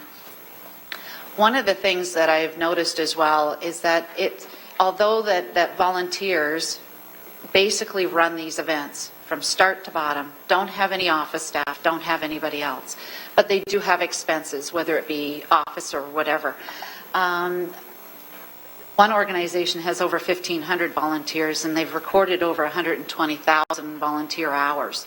So is there a portion in this application process, not to include it in actual dollars, but actually have an asterisk there? People are at organizations to make them the success that they are. So it's just more or less a feedback from what I've been in my conversations with these organizations. And through the chair, thank you for that, Councillor Johnson. I know that it's information like that that is welcomed into the application process itself, because I think it does reflect the broader benefits to the community and involvement to the community as well. Absolutely. So thank you for that, and we'll make sure that that's clear in our guidelines as well, that we do want that kind of detail in the application request. Thank you. So that when we do look like as if the amounts might go over a little bit over the 30%, that there's some justification to it as well. Exactly. Thank you. Okay, I have no more speakers. The motion to receive and duly moved and seconded. All in favor? Opposed? That carries. Item 813 is an information report on postal banking. Councillor Green. Thank you very much, Mr. Deputy Mayor. You will remember that back in March, I'd asked staff to report back on a motion to support the option for postal banking. And they've done a great job with this. Included in this package is a very lengthy appendix, which I'm glad has been made Appendix A, Why Canada Needs Postal Banking, which was a report for the Canadian Centre for Policy Alternatives. Many of you will know the ongoing work that we've done through this council on payday loans and the effect that it's had in our community, and not without having restrictions, or at least having the first municipality to license payday loans. Very important to that conversation was offering viable alternatives. We know that we have supported at this council an ongoing legal case with Canada Post as it relates to having local decision-making around the postal boxes. And anybody who's picked up the paper will know that we are looming in potentially a lockout position. So, Mr. Deputy Mayor, although, oftentimes, sometimes, not often, but occasionally, I'm accused of taking on issues that might be beyond the purview of this council, but I do believe that we can play an advocacy role in supporting motions like this that are coupled with municipalities across the country weigh in on a national conversation around the future of some of our public assets like Canada Post. So there were questions that were brought up. I did have a motion, although this is an information report, and I'm not sure that my motion was attached to this, but it was a motion to support the recommendations, or to support, I believe it came through Cup W, which was to support postal banking, and then write letters to AMO, FCM, and the minister responsible for this file. So you'll also notice, members of council, this is the second time I've redistributed this one-pager. If you don't have the appetite, and members of the media, you do have this available, just outlining that we do, in fact, in the letters patent of this corporation, have the ability to offer postal banking, that there are more post office outlets than there are Tim Hortons in this country, and that this could offer a very viable alternative for low-cost checking accounts, small business loans, things that the big five banks are just are leaving our constituents and our residents behind on. So a very thoughtful, articulated policy report, and then a kind of a one-page by Cup W. But I would like to ask that in receiving this report, that we also move the motion that I had, and it's unfortunate that it's not attached, but I did have a motion that was attached. There was a representative from the union who was going to be in delegation today. It suddenly became ill over the weekend. I think they're trying to get them scheduled for the August GIC. Why don't you put a notice of motion before us today, and then we'll debate it when the representative from the postal union is in here in August. Yes, certainly. I thank you for that suggestion, Mr. Deputy Mayor. And in moving it today, I was just mindful of our outstanding business list and the workload. I do feel, though, that to your point, having the representative from Cup W come and explain and expand on would probably be prudent. So at this time, I'm happy to table this motion. Okay, are we tabling it, Madam Clerk? Because it hasn't been formally put before us to my knowledge. Deputy Mayor, if you receive the report today, it's an information report. You can certainly do that unless Councillor Green is asking I heard a tabling motion. That's what I'm saying, unless Councillor Green wants to table the report itself until Canada Post comes forward at the same time. Is that what you're asking to do? Yes. Okay, so we need to table this motion, and then there has to be a notice of motion placed before us when we get to notice of motion. Would there not, Madam Clerk? You would table 813, which would come forward at the future meeting when Canada Post comes forward. And we would consider this his notice of motion. I'm checking through my emails to see if... So he would raise this under notice of motion, or can you do it now? You should do it under notice of motion, which is right after this. Point of order, Councillor Wade. Just all we're doing is taking a report, tabling it, and with tabling under the rules, you can provide direction. The direction would be that it would be tabled until we invite Canada Post or Cup W to come forward and make a presentation. That's one thing. Mr. Deputy Mayor, no, actually, Canada Post has already approved a delegation request, so they're coming forward. They just asked to change the date from today, so they don't need to be invited. And Councillor Green is saying that he has a notice of motion that he submitted that, unfortunately, bring that notice of motion forward under notices of motion. So he wants to bring the notice of motion on that date as well. Mr. Deputy Mayor, you'll note that this was a notice of motion from March 9th. That we were so the notice has already been out. What happened since March? We're waiting for this information report? Correct. Okay, so table that right now then. Good, that's the right thing to do. Table that notice of motion until the August meeting, because then it can be distributed to everybody again. Thank you. So you're moving that tabling? Yes, with a special thanks to Councillor Jackson. I'll let Councillor Jackson second it. Further discussion on the tabling motion? There can't be. All in favor of the tabling? Opposed? That motion carries. We'll move on now to section 9. The first is 9.1, which is a motion by Councillor Collins. Councillor Collins? Sorry, yes. And I think it's fairly straightforward, and as I believe everyone around the table knows, I was forced to deal with Hydro 1 late last year and into this year, and we lost hundreds of mature trees through the Red Hill corridor and along Hamilton's beach strip. And of course, we're all struggling with the issue of the EAB matters in all neighborhoods across the city. In some cases, some areas have been hit harder than others. So I've been working with a number of neighborhood associations Red Hill Valley Neighborhood Association, the Beach Community Council, Davis Creek Community Planning Team, and others, and of course the Joint Stewardship Board has been very supportive of initiatives around Red Hill as well.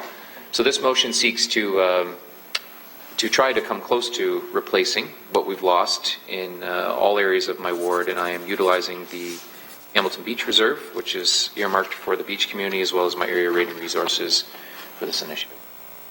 Seconded by Councillor Murillo. Okay, discussion on the motion. Councillor Conley. It's just to replace trees on the area that hydro cut them all down? Yeah, this is a ward-wide initiative, so the beach resources will assist in planting it along the corridor if possible. There are some constraints along the corridor. We have a gas line on the beach strip as well. So we're looking for areas within that neighborhood, as well as in Confederation Park, where we've lost a number of EAB trees. And so that the beach funds will be used along the lakeshore, and the rest of the funds will be across the ward with special attention given to Red Hill Creek Valley. I just don't want these trees to be cut down 10 years from now because hydro is going to clean them again. So Yes. they're not going to be... They're outside the corridor. Okay, that's all I want to know. Thank you. I see no more speakers to the motion. Yeah, see, and that, all in favor of the motion? Opposed? That's carried. Councillor Green, you have a motion. Thank you very much, Mr. Deputy Mayor. This is the Hamilton Police 2015 year-end operating surplus. Whereas the City of Hamilton has approved the Hamilton Police Investigative Services Division Headquarters Building Capital Project, and whereas the City of Hamilton's approval and $5 million commitment is contingent on matching funds from the federal and provincial governments, and whereas the City of Hamilton funding commitment consists of the following funding sources: $1.2 million from the Police Capital Reserve, $800,000 from debt savings from Central Mountain, $1.5 million from Police Development Charge Reserves, $600,000 proceeds from the sale of Mountain Station, $900,000 debt financing from 2014 police budget surplus totaling $5 million. And whereas in 2015, the Hamilton Police Services reported a year-end operating surplus of $3,680,948, and whereas the Hamilton Police Services operating budget deficit retention policy requires any surplus to initially be transferred to the Hamilton Police Service Tax Stabilization Reserve, and whereas the Hamilton Police Service Tax Stabilization Reserve has a target balance of approximately $7 million, and whereas the Hamilton Police Service Board approved transferring the 2015 surplus to the Hamilton Police Investigative Services Headquarters Building Capital Project exceeding the Council's approved funding cap of $5 million while maintaining a reserve balance far below the $7 million target. And whereas the City of Hamilton has the authority to establish and use of reserves as per Section 290 of the Municipal Act, therefore be it resolved at the Hamilton Police Service that we request, not require, because I don't think we can require them, so that we request that they transfer the 2015 year-end operating budget surplus back to the Hamilton Police Service Tax Stabilization Reserve, and that the Hamilton Police Service staff and city staff be directed to report to the General Issues Committee prior to the 2017 capital budget process as to the status of the request for the federal and provincial governments requesting matching funds for the Hamilton Police Investigative Services Division Headquarters Building Capital Project. That is my motion. Typically, we would speak to the motion as a mover. I will, in fact, hold my first-time speaker status and allow the conversation to happen. Okay, is there a seconder to that motion? Seconded by Councillor Collins. Okay. Councillor Farr, can you take the chair? And then I'll come back to Councillor Whitehead. I just thought I would speak to this as chair of the Police Services Board, and I do appreciate the fact that Councillor Green has changed the motion from require to request, because I've checked with the board solicitor, I've checked with the city solicitor, and of course Janice can speak for herself, and I've checked with the service solicitor, and they all say that the Municipal Act and the Police Services Act does not give council the authority to move money, to transfer money from one reserve to another. Just for the history of this, at the request actually of Councillor Collins, when he was on the Police Services Board, a policy was created on April 23rd, 2015, approved by the board, setting out how we deal with surpluses.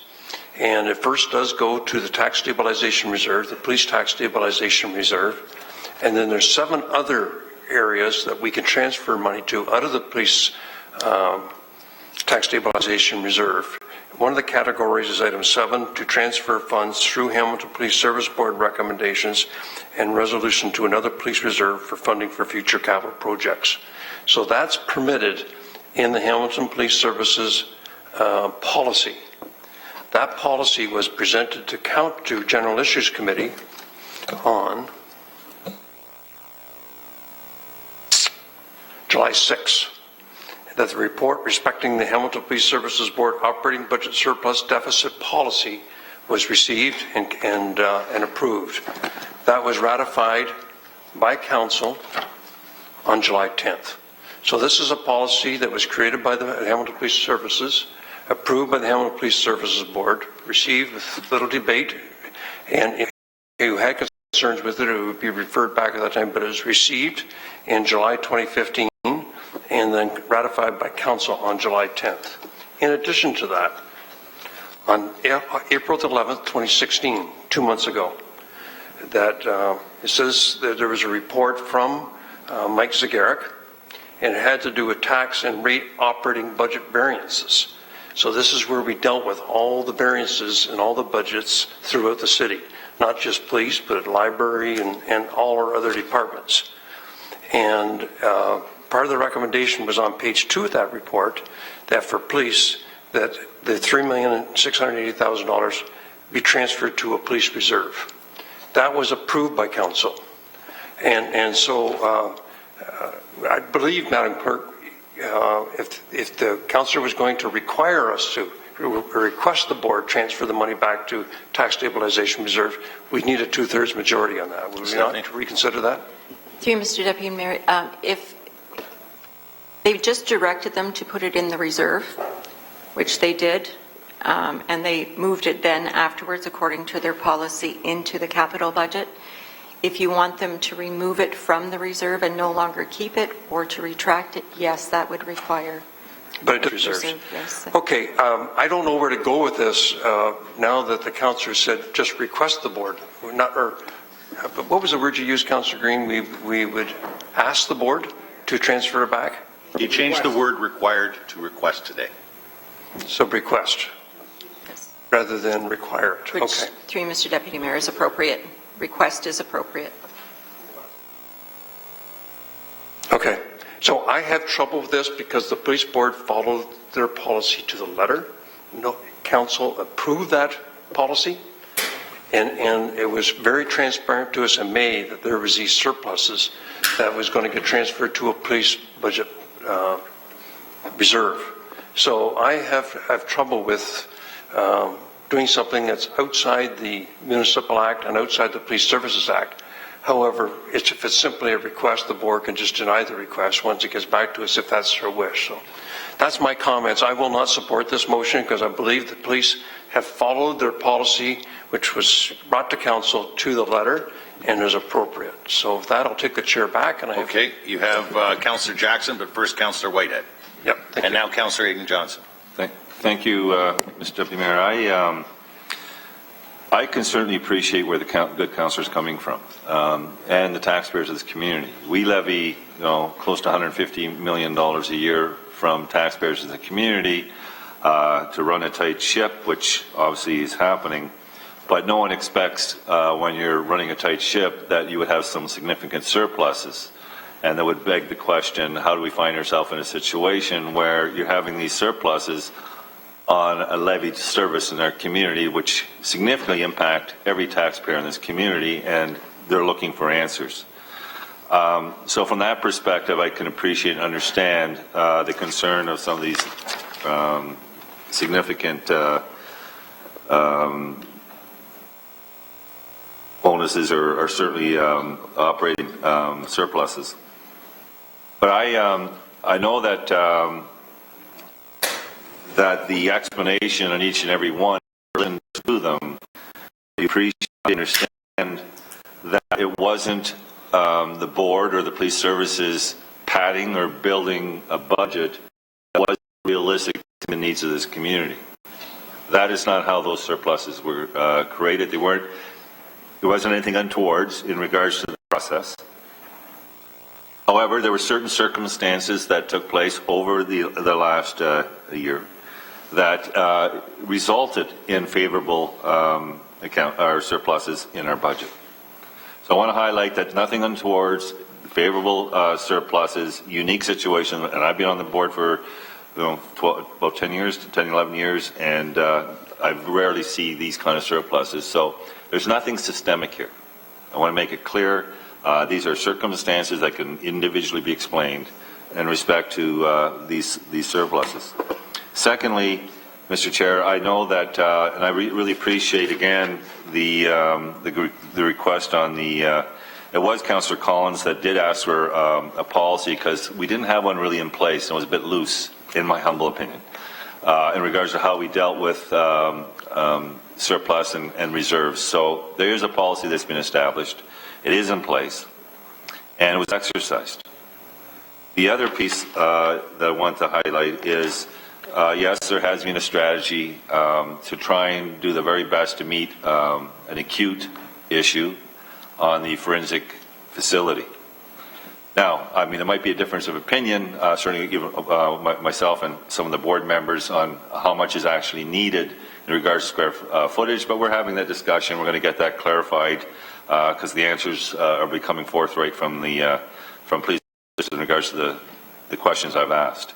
I want to make sure that we don't undermine the services in our community in any way. I don't know where that's coming from.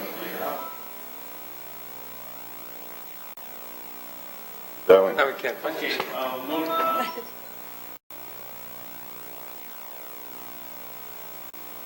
So anyway, the issue really is we need to have a clear communication line on what has transpired, and I think that presentation could take place through the chair and the service, and on the funding of the forensic center.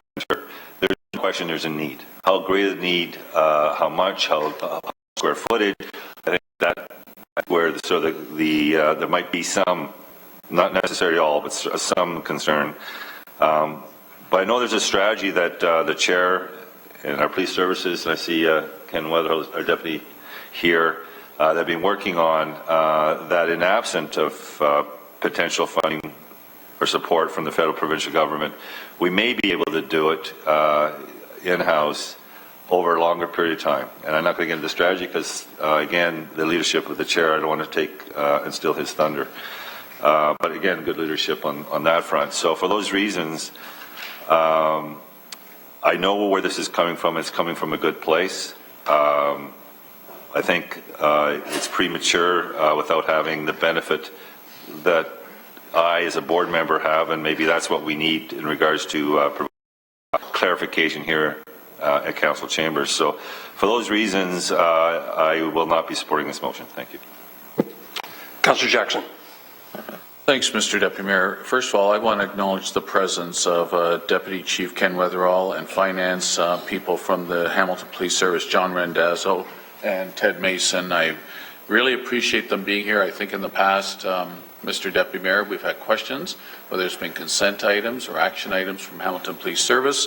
Fair to fall upon the board members necessarily, who may have not been able to answer the detailed questions or were caught off guard themselves. So I'm really appreciative, and hopefully this will be a regular routine from now on with the police here. So first of all, Mr. Deputy Mayor, I want to thank Councillor Green for bringing this forward. A B part to me is an automatic. I mean, I can't see why anybody on council would be opposed to be, basically he wants an update, how the fundraising is going from the federal provincial governments towards this, what is it now? I believe it's a $15 million project for the new forensic building. So, Mr. Deputy Mayor, through you, if I could just ask either Deputy or one of you to come down, please, to a microphone. John, if you want to. Ted, please. Or Deputy Weatherall. By the way, Deputy Weatherall, thank you very much. I was so glad that you applied for the chief's job as well. Shows we have a good crop of internal candidates, and of course with Chief Gert winning the recent promotion. So, okay, Mr. Deputy Mayor, through to whichever one of the trio wants to answer this. Do you have any difficulty with the B part, which basically says, you know, how is the overall $15 million project and the funding sources, how are they unfolding? Through you, Mr. Deputy Mayor, please. Yeah, no trouble with that at all. Go ahead. Through you, Deputy Mayor. The funding sources, we just received recent correspondence from the federal and provincial ministries, and they have indicated that they will not be participating in assisting with this project, and that the responsibility lies with the local municipality. So, Deputy, am I still right? Is it still about a $50 million project, Mr. Deputy Mayor, through to Deputy? The construction costs are just over $15 million, but there's other ancillary costs that will come with it, including some of the project management and the EFEs, and those numbers are being presented in a much further services board. Not here to compromise. Accountable to, I get that, Deputy, but whatever you could provide in this public domain for those of us that don't sit on the board is much appreciated, and for those listening as well. So, Deputy, and Chair Ferguson of the board, Councillor Ferguson, if you want to chime in on this one, I know this won't catch you by any surprise at all. I remember the appeal about a year or two ago was basically, if you will, a third. If the Chair Ferguson could get, hopefully, which I supported, $5 million from Council with the former government federally and with the provincial government continuing in place, that the hope was our third would be matched by those other 2/3. And so that's my dilemma. I feel Councillor Green on his A part has legitimacy in saying, okay, the original ask was for 5, and now through your surplus you want to put another 3.5, give or take, towards it. So maybe Chair Ferguson, can you provide comment, please? Question, Thank you. Councillor Jackson. First of all, we have no trouble with Part B. However, we cannot spend any money out of those reserves, be it capital or tax, until we come back to Council. And we have every intention, once we figure out what the final costs are, and we're very close to saying we're not going to get any support from the senior levels of government. But there will be a report coming to the Police Services Board of how we can finance this, Mike Zagarek, and any of those reserved for that will come back for direction from Council. Chair Ferguson, I really appreciate that enlightening information. So it's, and again, to the legitimacy of Councillor Green and his sounding like what once was a cap of $5 million of City of Hamilton local tax dollars, hypothetically might end up being 100% local municipal tax dollars in some way, fashion, or form. I'm going from one scenario to what sounds like, or it's being possibly intimated, hypothetically, it might go right to the other extreme of 100% now municipal funding, because the feds and province have indicated quite clearly this is out of their scope, beyond their realm, not exactly a priority for them.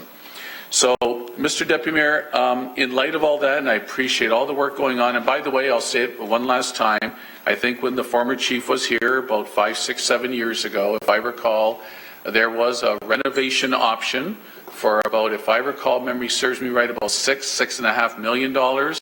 And I asked that at one budget time, and I'm paraphrasing now, but the former chief basically said that that option was reviewed, reconsidered internally, and again, paraphrasing, basically just fell off the table, and felt the biggest bang for the buck and the overall best way to go for the future was to have a brand new forensic building. So, because I did try the renovation option, which of course I supported as a comparator with City Hall. I supported renovation instead of brand new building that might have costed twice the amount or more. So anyways, Mr. Deputy Mayor, I'll conclude by saying I'm going to support A and B, A as amended, and B, because now I'm getting a little bit nervous and concerned, and I know it's in good hands with the board and with our 3 colleagues that serve on the 7-member board, and they'll report back. And in the last budget, very prudent, very low request budget of the increase. I appreciate that. but I'm getting a little bit nervous now. What was a $5 million cap, now with the additional $3.5 million of surplus to wards, and now with feds and province saying basically, you know, look elsewhere, it's looking like this may end up being 100% funded by municipal tax dollars. And I just need, at the end of the day, Mr. Deputy Mayor, justification. If that scenario unfolds, I just need justification to my taxpayers that this is money well spent and once was a third potential partnership. Thanks for allowing me my comments, Mr. Deputy Mayor. Okay, we next have Councillor Aidan Johnson. Thank you very much, Mr. Deputy Mayor. Through you, I wonder if I could ask a question to our city solicitor. Janice, is it the case that with the change that Councillor Green has introducing the word, or rather substituting the word required, that this motion, if passed, is completely legal pursuant to Municipal Act and or Police Service? Through the Deputy Mayor, yes, that is the case. Great. Mr. Deputy Mayor, there's a particular reason that I like this motion, and I heard you say that there's a very significant chance that once this request, if passed, reaches the Police Services Board, it will be declined. Be that as it may, and I'm sure you and your colleagues will have good reason for declining if and when you do decline, I will be supporting A in the motion. And we've heard a few good reasons from colleagues as to why the motion should be passed. I'd like to add one. As you know better than I, Mr. Deputy Mayor, legally, as I understand it, the primary obligation of this council, the primary power of this council in relation to our police service is to approve or not approve the annual budget request that comes to council from police services. That is our primary, I think I am correct in saying, our only real statutory power in relation to the police board. Even though it's our only power, it seems to me very clear, and I'm sure we'd all be in agreement, it's a big one.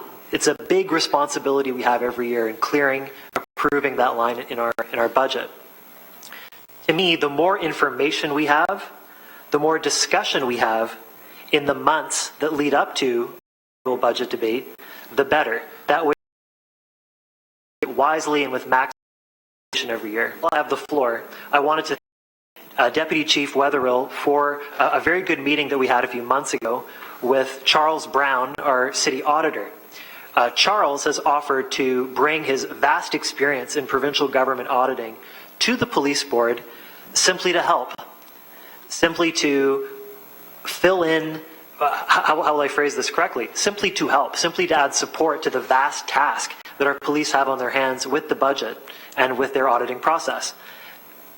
As was made very clear in that meeting, and just to reiterate to Deputy Wetherill and all who are listening, the concern does not arise from conviction or suspicion of anything awry.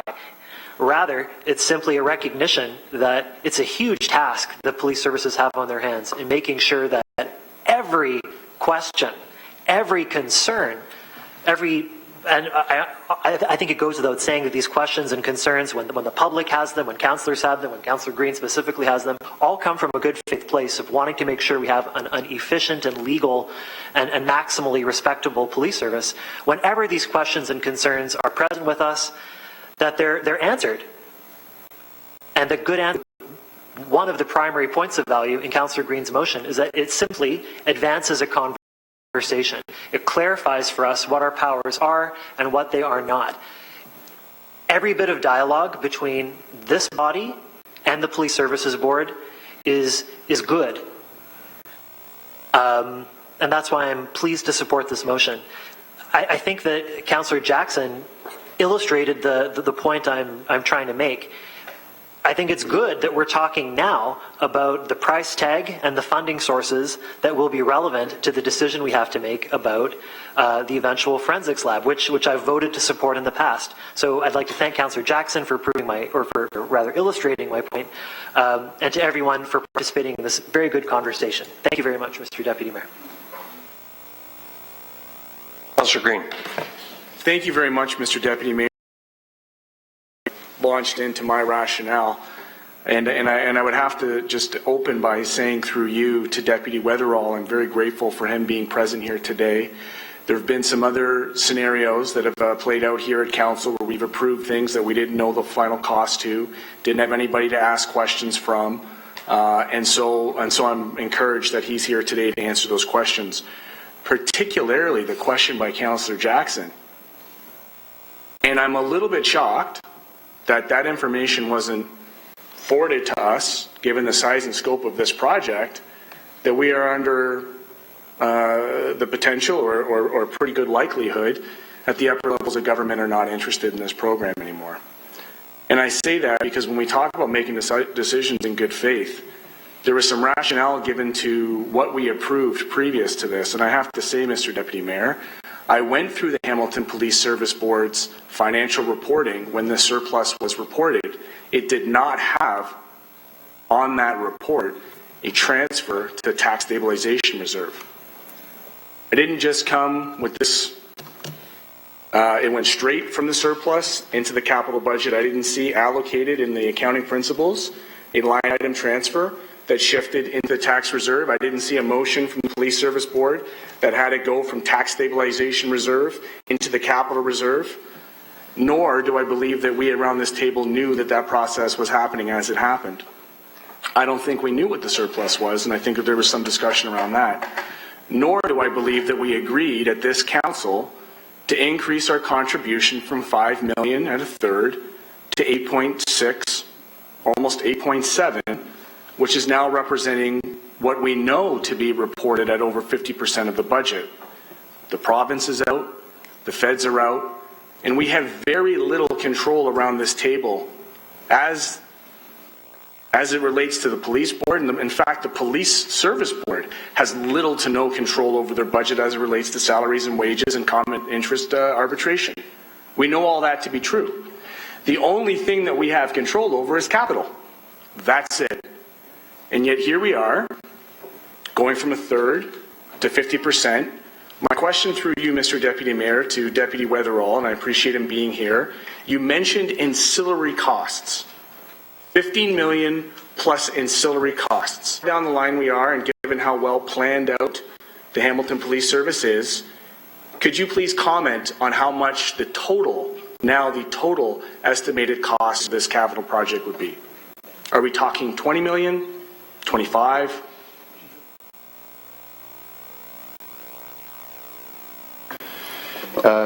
With all costs inclusive of the monies that have already been approved and spent, including the future costs, we're looking in the neighborhood of $24.5 million. But I will say that the commitment for the construction of the costs have never changed. That commitment, that price tag has always been in the neighborhood of $15 million.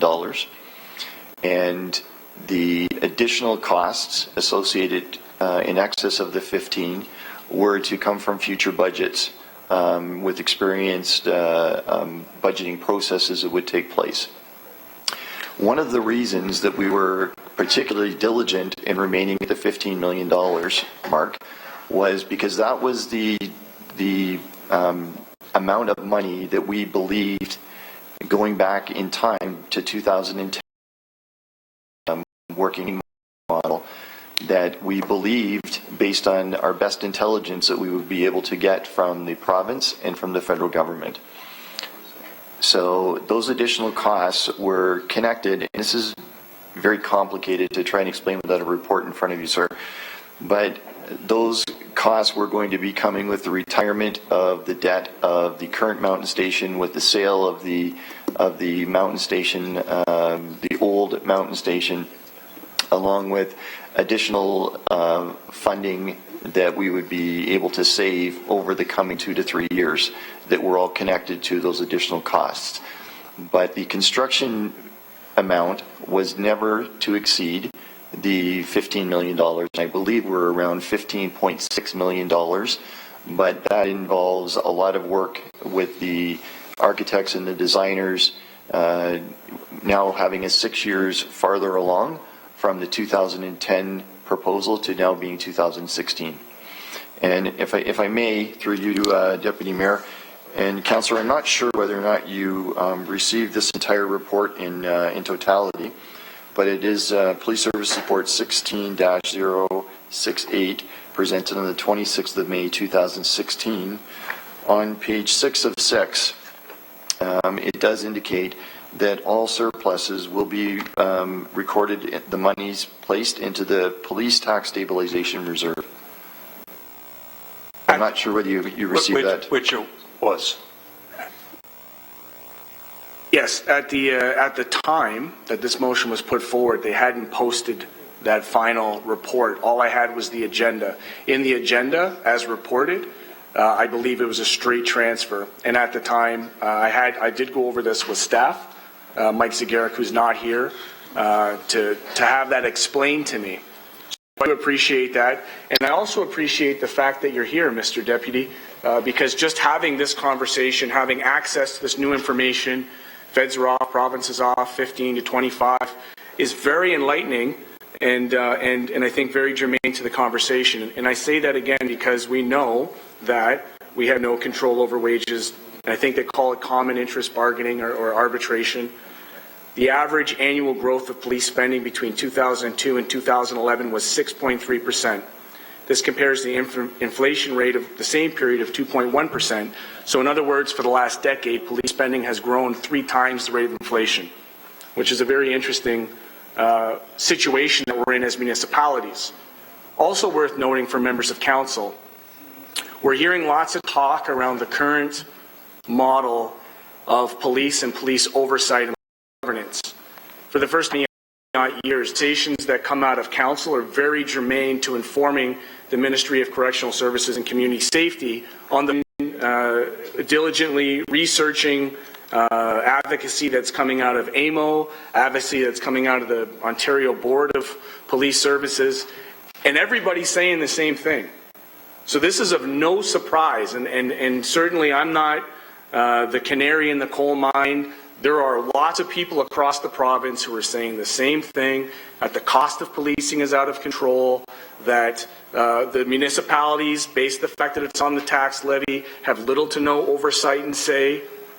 In fact, Mr. Deputy Mayor, given the fact that this is open and given the fact that they're talking about funding from future budgets, I'm now left to believe that if we don't strongly advocate for the prudent, fiscal responsible allocation of surplus dollars into the tax stabilization reserves, we're going to be back here next year's budget, 2018, maybe 2019, with an increase that's going to have a sticker shock with this 100% funding model that we're looking at, future budgets. Here we have an opportunity in 2016 to be cost conscious, which we like to talk about so much around this table, and put it into tax stabilization. And yet, maybe there's some reluctance to, or people aren't willing to support that cost-conscious measure. I'll close with this, because the motion's on the floor. You guys can do with it as you will. I will be reminding your budgets this conversation, should this not pass, and should we have sticker shock. The Association of Municipalities of Ontario put out a 31-point policing modernization report. These are people who are a lot smarter than I am. We're about to go headlong into a $25 million capital project, is capital, with a model that might be outdated. And I also forensics center, and that was the focus when we came here. I remember the previous chief, forensics, forensics, forensics. If you don't do this, forensics. And now, very clearly in the wording of this center, is the Hamilton Police Investigative Division Headquarters building. Headquarters. Why? Because there's only a portion of this capital project that's going to be actually forensic. The vast majority of it is going to be a state-of-the-art headquarters center, which is fine if that's the conversation we have to be in. But I won't be led by scare tactics on the forensic side when AMO has already identified it as being one of the functions that needs to be modernized, when we only agreed to $5 million in third, and now we're into $8, almost $9 million, and over half, potentially 100% funding. And we have the audacity to talk about cost consciousness around this table. So that's the motion that's before you. I highly encourage this council to send a very clear message to this police service board that the only function that they have on the budget, the only place where they have any care and control is capital, it's before us today. Okay, Councillor Partridge. Yes, thank you, Mr. Deputy Mayor. And just to be clear, the motion, as I understand it, is not about the forensics building. It's about transferring money. So if I can, through you, Chair, I just need to cut through some of the rhetoric and just make sure I understand fully. Deputy Chief Weatherall, I thought I heard you say transference to the stabilization account was already included in a May report that came to this council. Is that accurate?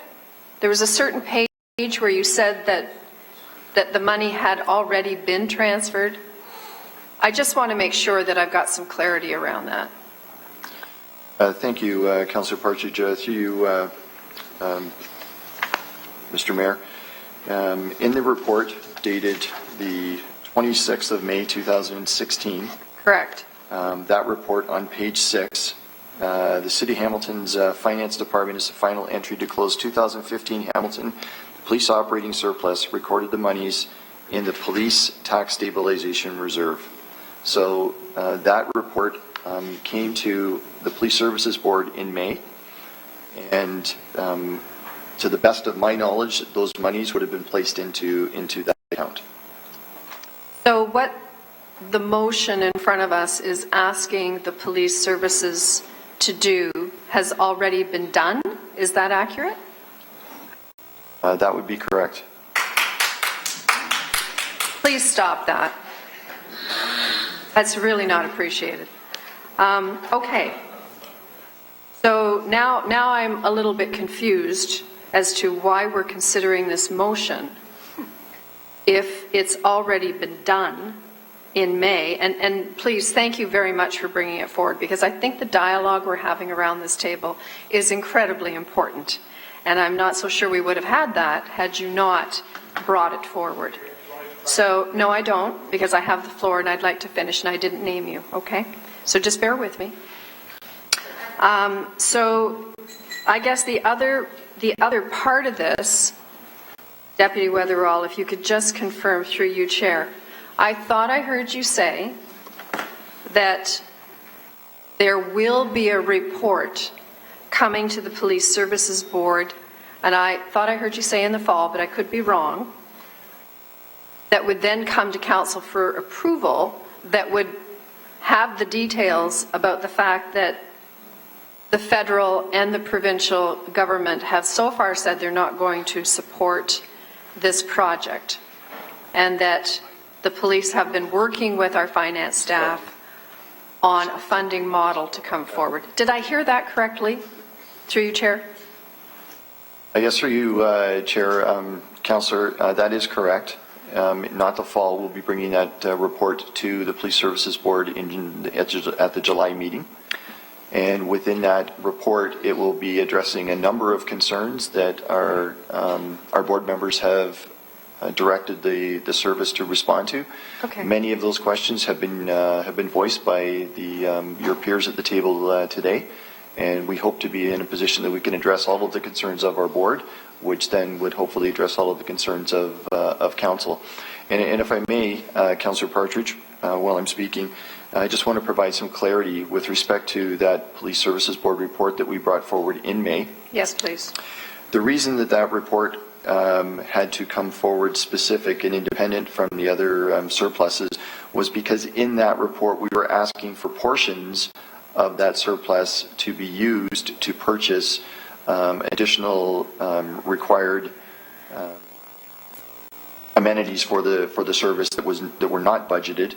And so there was a specific reason that report needed to come forward asking for a couple of additional purchases that were non-budgeted, non-requested in the 2015-16 budget, as well as to ask that the surplus be dedicated to the ISD capital reserve account, which we had not done in the past. All right, thank you. And what is the ISD? Investigative Services. Investigative services, so that is the forensic building that we were talking about now. Okay, so that has been done. That money has been transferred into that stabilization account. Through you, Chair, yes, that's correct. Okay, thank you. And you know, Mr. Chair, I appreciate the clarification around that, Ken, because, you know, there was the point made that this council did not know about the decision of the federal and provincial government. And, but if I heard correctly, the reason for that is because the Police Services Board had not seen that information within a report, which by legislation and you know, by the policies of the board, they need to be presented to the board before they come to council. Is that correct? Yes, that's correct. Okay, thank you. That provides a lot of clarity for me. You know, it's a very, we're all passionate about this around the table, every one of us. But I think it's really important that when we're dealing with the motions, we need to really focus on what is in the motion that we're dealing with and what is important conversation to have around it. And I think this has been a really important conversation. So I want to thank all my colleagues around the table, and as well the Police Services Board, you know, and you, Deputy, because it is important that we have this open dialogue and that we get to ask these questions and hear the answers. So I'm not quite sure why we're dealing with this motion right now, and perhaps some of my colleagues could add some clarity around that, because as I understand it, what we're asking, or what this motion is asking for, has already been done. Thank you. Thank you. Councillor Farr, you take the chair again. I just want to clear up a couple of misconceptions. First of all, and I think Councillor Partridge, you made most of the comments I was going to make. The board hasn't dealt with this, the whole issue that, and it's, by the way, it's called the Investigative Services Building, not a headquarters. It's an investigative services building, in which the principal part of it will be forensics. And twice the command has come to the board agenda review to bring this report forward, and both times it was turned back because the board had a bunch of questions. And we're still not answered yet. We had a meeting as late as last week with the mayor and Member Whitehead from the board. We're still asking questions. We're not done. It may come in July. We may again say we need more information. And so to direct this whole discussion to the Investigative Services Building is getting way ahead of ourselves. Once again, I'm not clear, as Councillor Partridge isn't, why this motion is to transfer the money to the Tax Stabilization Reserve when we already did that. So it was first transferred by resolution of the board, and John, correct me if I'm wrong, because I know you're the one that did it. It was first transferred to Tax Stabilization Reserve, and then at a future meeting, we actually heard some of it, not all of it, because some of it was used for other projects, as the deputy referred to the capital budget for the Investigative Services Building. Is that correct?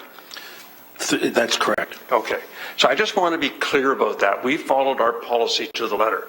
So once again, I'm not clear why it's here either. I mean, to send it back to us, to ask us to request to transfer back to Tax Stabilization Reserve, I mean, the board's already passed a motion to put some of it into the Investigative Services Capital Building, which is permitted under our policy. And so, you know, you can try to send us a message, but the board's already made their decision. I don't suspect they'll change it. So I'm not sure why we're taking this task on, or why we have to have this issue come back to us. But if council wants to do that, we can. I think I know what the results will be, and I'm not sure we wouldn't need a 2/3 majority to rescind that motion to transfer the money, which has already happened from tax stabilization, some of it, to the Investigative Services Capital Project. Look, nobody's more disappointed than I am. We can't get the federal and provincial government to help with this. I've been to Toronto with the chief, with the superintendents. I've spoken to our MPs, and they all say the same thing. In fact, the Minister of Infrastructure wouldn't even meet us when we tried to go back down again. He says that policing is a local responsibility, not a federal or provincial responsibility. So I'm more frustrated than anybody, but it's the reality we're facing. But that'll all come back to you at a future date, once the board has a discussion about the Investigative Services Building, how large is this going to be, as Councillor Whitehead said, because I know he has some issues around the size, what the facade will look like, what it will be used for, and a recommended financing program, and bring it back to this committee, because we get it. We can't do this without council approval. So it'll all be coming back to you. That's why number 2, or Part B, is even redundant, because it has to come back. And that's what the board will be doing. So if you want to try to send us a message, I guess approve this thing. I don't know, I'm not at all clear as the board chair what the message is, but we followed our policies. The letter that's been confirmed by the deputy, it's been confirmed by our CFO, and so it just looks like another opportunity. Well, I don't know what it is to bring this motion forward at this time. So, oh, by the way, nobody understands the cost of policing more than I do. And we just had the lowest budget increase in 17 years in 2016, so we get that part. We're way ahead on trying to download court security, prisoner transportation, to try to reduce costs further, to take that to a civilian group rather than a sworn group. That's well underway. And in fact, I stated that publicly in these chambers recently. And so this is not new information either. So with that, I'll take the chair back and recognize for a second time Councillor Green. And we have Councillor Whitehead on the list too. Thank you, Mr. Chair. I think, first of all, the rudimentary issue for me is to ensure that the taxpayers understand how their dollars are being spent, allocated, and managed. I think I sort of answered that in the first discussion. I think in this discussion, we need some further clarity, because I think we did somewhat drift from the traditional practices in regards to the relationship between council and the police services in respect to how we deal with capital. So I'm going to ask this through the Deputy Mayor to answer it up there. Traditionally on big ticket projects, that was, as I understand it, dollars that weren't allocated through the police services budget direct. It was actually a request made to the City of Hamilton to provide the capital for. Is that right? That's correct. So I think on this matter, we got a major facility being investigated services, and we sort of there's been a shift from what was normal practices in respect to the financing. So what we've done here is through best practices, as I understand it, and through all the approvals that Councillor Ferguson suggested, those policies were placed. I believe that in some cases they had to get approved by this council. So what was done was approved. Now that is in place. So now, because it's in place, it does change that dynamic and the approach that the police services could take from what they traditionally took in the past. And again, it was done, and so that's the shift, and that's why there might be some consternation or approvals.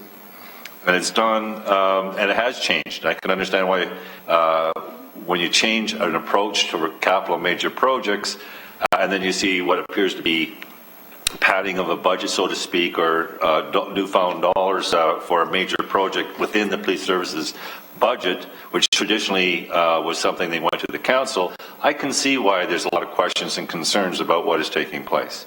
I just want to be clear that as far as I know, all the processes and approvals were done and are in place to allow this change in approach. Thank you. Speaker, Councillor Farr. So, given that I've heard from you, Chair, and others that, we've changed the required to a request, and clearly your board's going to be dealing with this, and clearly we're going to be getting a report on that and talking about this again somewhere down in the future. And so, based on that, and maybe more facts and figures at that time, wherever that may be, obviously during the budget process, then we'll address it then.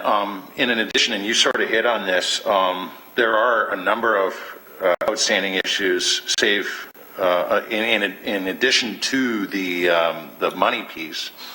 And on Wednesday, thanks to your help, Mr. Chairman, and those behind the design of this facility, myself, members of the Beasley neighborhood, and Hamilton Police Services are all getting together just to talk about just the feel and how. I know from last term of council that the province essentially donated this parcel of property, offered up this parcel of property, and it's an entire block in prime downtown lane for this sole purpose of this facility. And who knows, we can have a conversation about design and hopefully change the current design. And I won't get into that because it's not what before us right now, but it may translate into a greater discussion of how a design may actually assist on the budgetary front. But that's for Wednesday morning, an initial conversation with the residents, with Hamilton Police Services and their planners and so forth. They were kind enough not once but twice to table a committee of adjustment, the actual project itself, so we could have this greater conversation. And given that we are dealing with an entire block, given that, you know, frankly, the folks from the community and myself that are going to be sitting down are looking for something not 2 stories in the heart of our city, but something that's of greater height. And if you do that, of course, you realize that you don't need as big a footprint. That translates to something that can offset the budget. But you noted that we can support this here. I don't have a lot of faith that you're going to be the champion of this when you deal with it from Hamilton Police Services board perspective, but you know, we'll follow that debate closely and certainly going to be coming back to us. Thanks. Thank you very much. I just wanted to note that in the page 2 of 13, in the AF&A report, April 11th, which is where this would have gone back to, it was reported that this was approved already at council, that all that was reported is that it went transferred to a police reserve budget. It doesn't say the deputy mayor to whichever fiscal officer from Hamilton Police. How much is currently in the Hamilton Police Board tax stabilization account? John, do you have that number?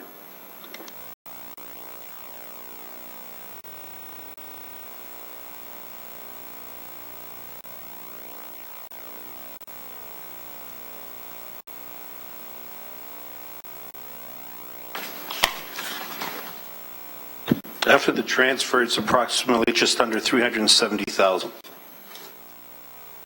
So, just so that we're clear, the report as provided to us by Hamilton Police, I'm not going to put words in Mike's mouth. Mike sat down with me, we went through the accounting, and we looked at where the transfer was reported to council.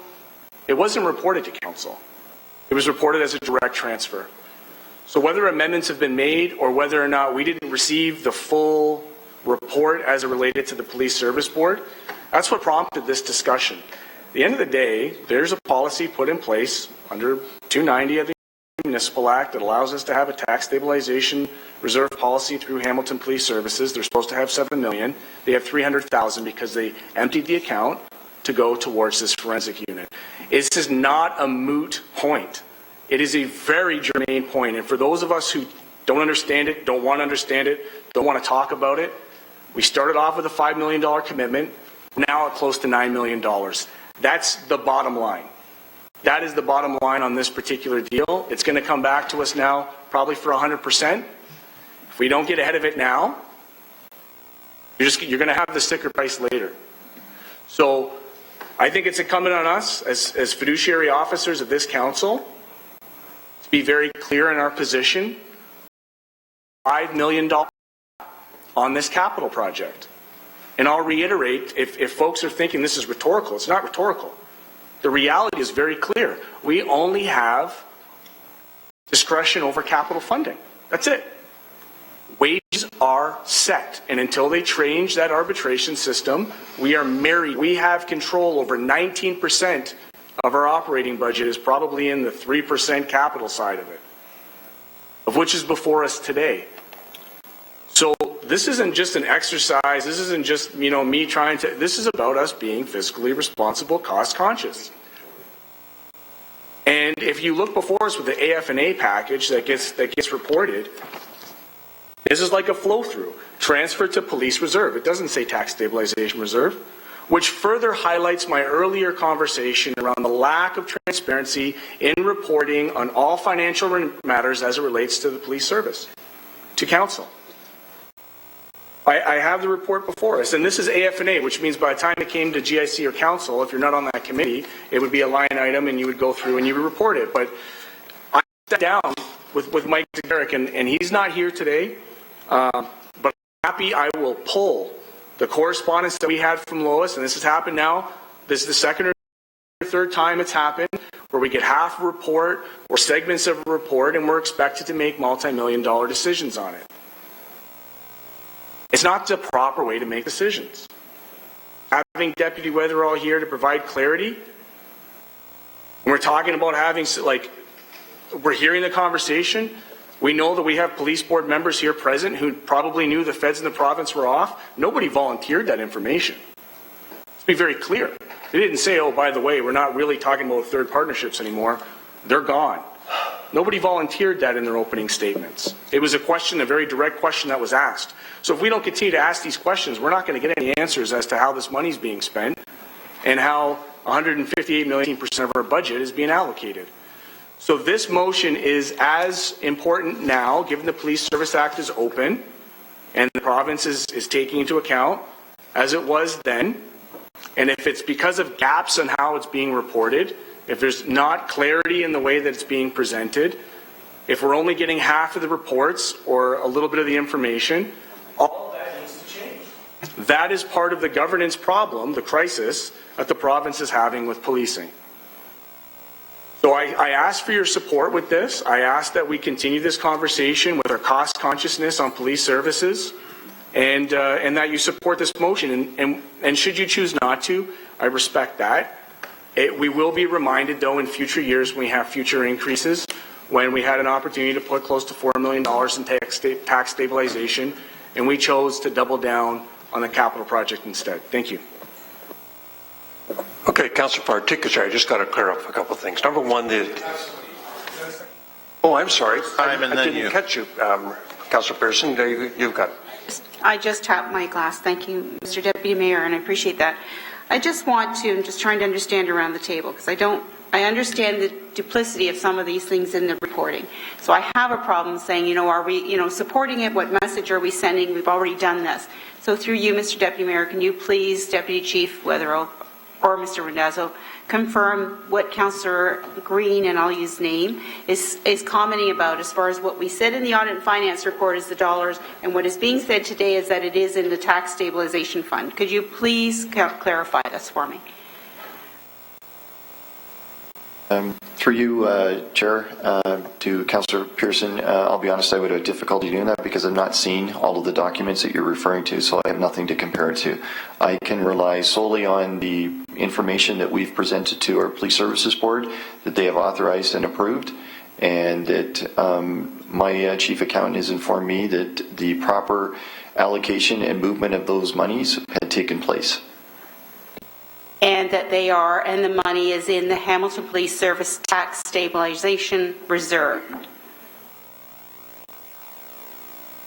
According to process, it goes first into the Police Tax Stabilization account, and then we seek approval from the Police Services Board and received approval for those funds to be moved into the... How it was laid out in that report. Did you put that as a motion, or can we just... Through you, Mr. Deputy Mayor, I can certainly ask Mike to confirm. I would appreciate that to all of us as council. I would appreciate that. If that solves the question here at the table, because I really have a concern, being a member of Audit and Finance, that there is a disconnect of how it's actually stated in the Audit and Finance report as opposed to what's being stated here. Mr. Deputy Mayor, I can confirm that the resolution from that was approved by Council was that the money be referred to a reserve account. The Hamilton Police Services Board policy states that they need to send it to the Tax Stabilization Reserve. That policy did come before Council and was received. They do not require Council's approval after that to move it into another account. Thank you, I appreciate that. And on the second point, in B, and I do support this, that the police services staff be directed to report back. And I'm sure we were all anticipating that report through you, Deputy Mayor. But I did want to also ask a question. So today is the first we heard that the province and feds are not interested or not at the table with regards to any funding opportunities from both levels. So through you, Mr. Deputy Mayor, to Deputy Chief, would it have been proposed, and maybe we should have had that information, this was offered today but in a more open format, would it have been proposed that information will come forward in the future when we get down to the finite of this facility? Through you, Mr. Deputy Mayor. Through you, Deputy Mayor, Councillor, that's correct. That's what I had thought, Mr. Deputy Mayor, because I do believe this isn't the end of this. We've got a lot bigger decisions to make as this comes forward, obviously with funding, and on the parameters of the design, this construction, as Councillor Farr has raised. So I think at this time, it's been verified that money is in the police service tax stabilization reserve. A report is coming forward. So I see this being a duplicity of what's already in place. Thank you. Thank you. I'm going to pass Chair you just to clarify a few things. And so this would be a third time unless we have any other second time speakers? Point of order, there's no third time. Yes, there is. Yes, there is. Yep, there is. There is. Okay. Call the question. Can I have the floor now, Mr. Chair? You may. Thank you. I just want to clear up the misunderstandings on the report of April 11th, 2016. I have a copy of that in front of me. It dealt with all the surpluses. There was $10,844,000 that was transport or corporate services from supported operations, and then it goes into all the disposals, and there's a number of them. There's, into the transfer to the water pressure, transfer to the water reserve, but there was $3,680,950 in the audit administration report to be transferred to police service, to police reserve. I'll repeat that because I stumbled a bit. $3,680,950 to be transferred to police reserves. Police policy states that it first must go to the tax stabilization reserve, which it did. You heard Mr. Randazzo say he did that. There was a subsequent resolution that the board passed and a recommendation from the senior command of how to divide that up. Some went to other capital, record storage, took some of it, but a large chunk of it was transferred to the capital reserve as permitted under police policy for the investigative services building. We cannot spend that until council approves the expenditure of it. That's why part A of this motion is redundant. And I'm going to ask Mr. Chair that these motions get split up. We have no problem with B because we have to come back to you anyway. So I'll even support B. But the Police Services Board has already made their decision how to use that money in the tax stabilization reserve, and that resolution has been passed, I believe, correct me if I'm wrong, Councillor Whitehead, unanimously by the board. Now we're asked to go back and take a look at bringing that back out again. I don't understand the logic of that, so I will not support A, even though it's been changed to request. But I will support B, and I'll ask Mr. Chairman that we split it up. Thank you. Okay, the mover's not on for splitting up the motion, so we'll leave it as is, and I'll give you the chair back. I think, Mr. Chairman, any member of council can ask for decisions to be split. It doesn't have to be the mover that has to request. Very good. The mover's not. Councillor Whitehead, you want me to keep the chair? Okay. Councillor Whitehead, third time. Just for clarification, it's a request. Board say thank you very much for the request, but we've already made the decision. No foul, no harm.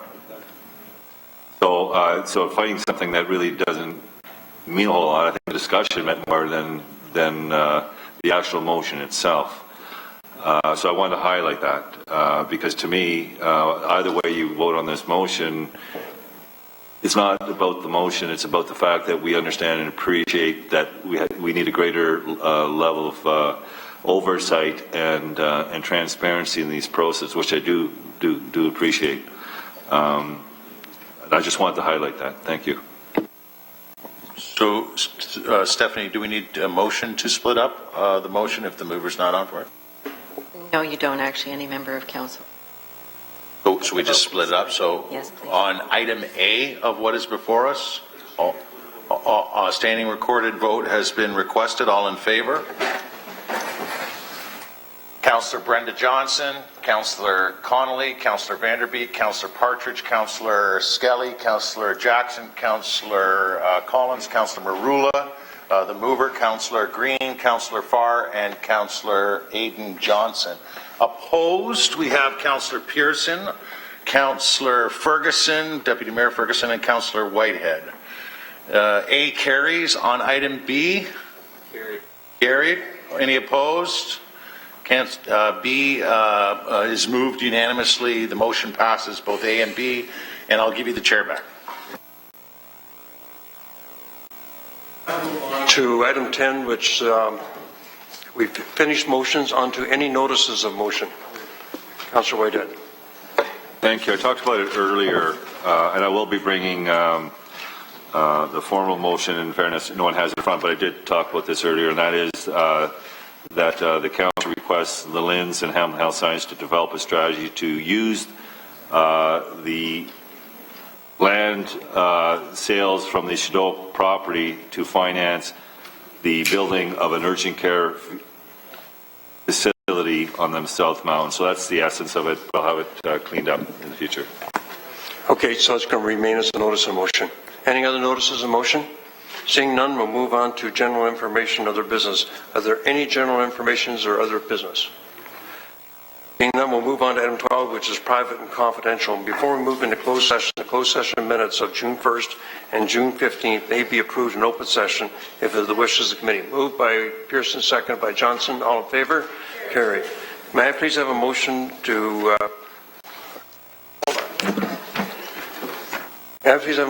move into closed session respecting item 12.2, residential private plumbing program. We don't need to do that now, do we, Madam Clerk? Yeah, through you, Mr. Deputy Mayor, yes, you do. It is a separate matter. Okay. Protective plumbing program and item 12.4, a notice of motion requesting a potential acquisition of specific lands in Ward 4 pursuant to section 8.1, subsection C and F of the city's procedural bylaw 14-300 and section 239.2, subsection C and F of the Ontario Municipal Act 2001 as amended, as the subject matter pertains to a proposed or pending acquisition or disposition of land for city purposes and receiving an advance that is subject to solicitor-client privilege, including communications necessary for that purpose. Could I now ask that the public and any staff who are not required to be in the closed session meeting, please exit the chambers, taking all your possessions with you. Report it's an update, and if there's any questions, just get in touch with us. I'll move to receive 12.3, please. I don't have 12.4, so. Through you, Mr. Deputy Mayor, 12.4 is a notice, private and confidential notice of motion from Councillor Marula that's going to remain a notice. So if there are no questions, you can certainly... I think we should probably go in camera. No. Oh, I'm sorry, he doesn't, it isn't going to remain a No, I'm notice. waiving the rules for this one. It's self-explanatory. That's fine. So if you are all comfortable with it and you want to, Okay, but just I need a mover and seconder in closed session, So, really. you're moving what, to go in closed session? Yep. Okay, seconded by that? But before we do that, sir, Or just get a seconder to that motion. Councillor Collins seconding it? Yeah. Okay. Councillor Marula, question on it? okay, Joe, 12.4 is a real estate matter. It's common practice to deal with real estate matters in camera. Through you, Mr. Deputy Mayor, that's not what I was saying, Councillor Marula. I was saying No, if... but to Councillor Johnson, that's all. Oh, sorry.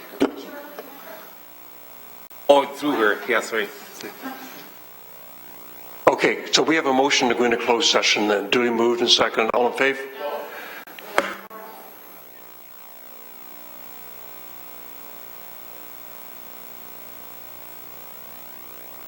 Just need one.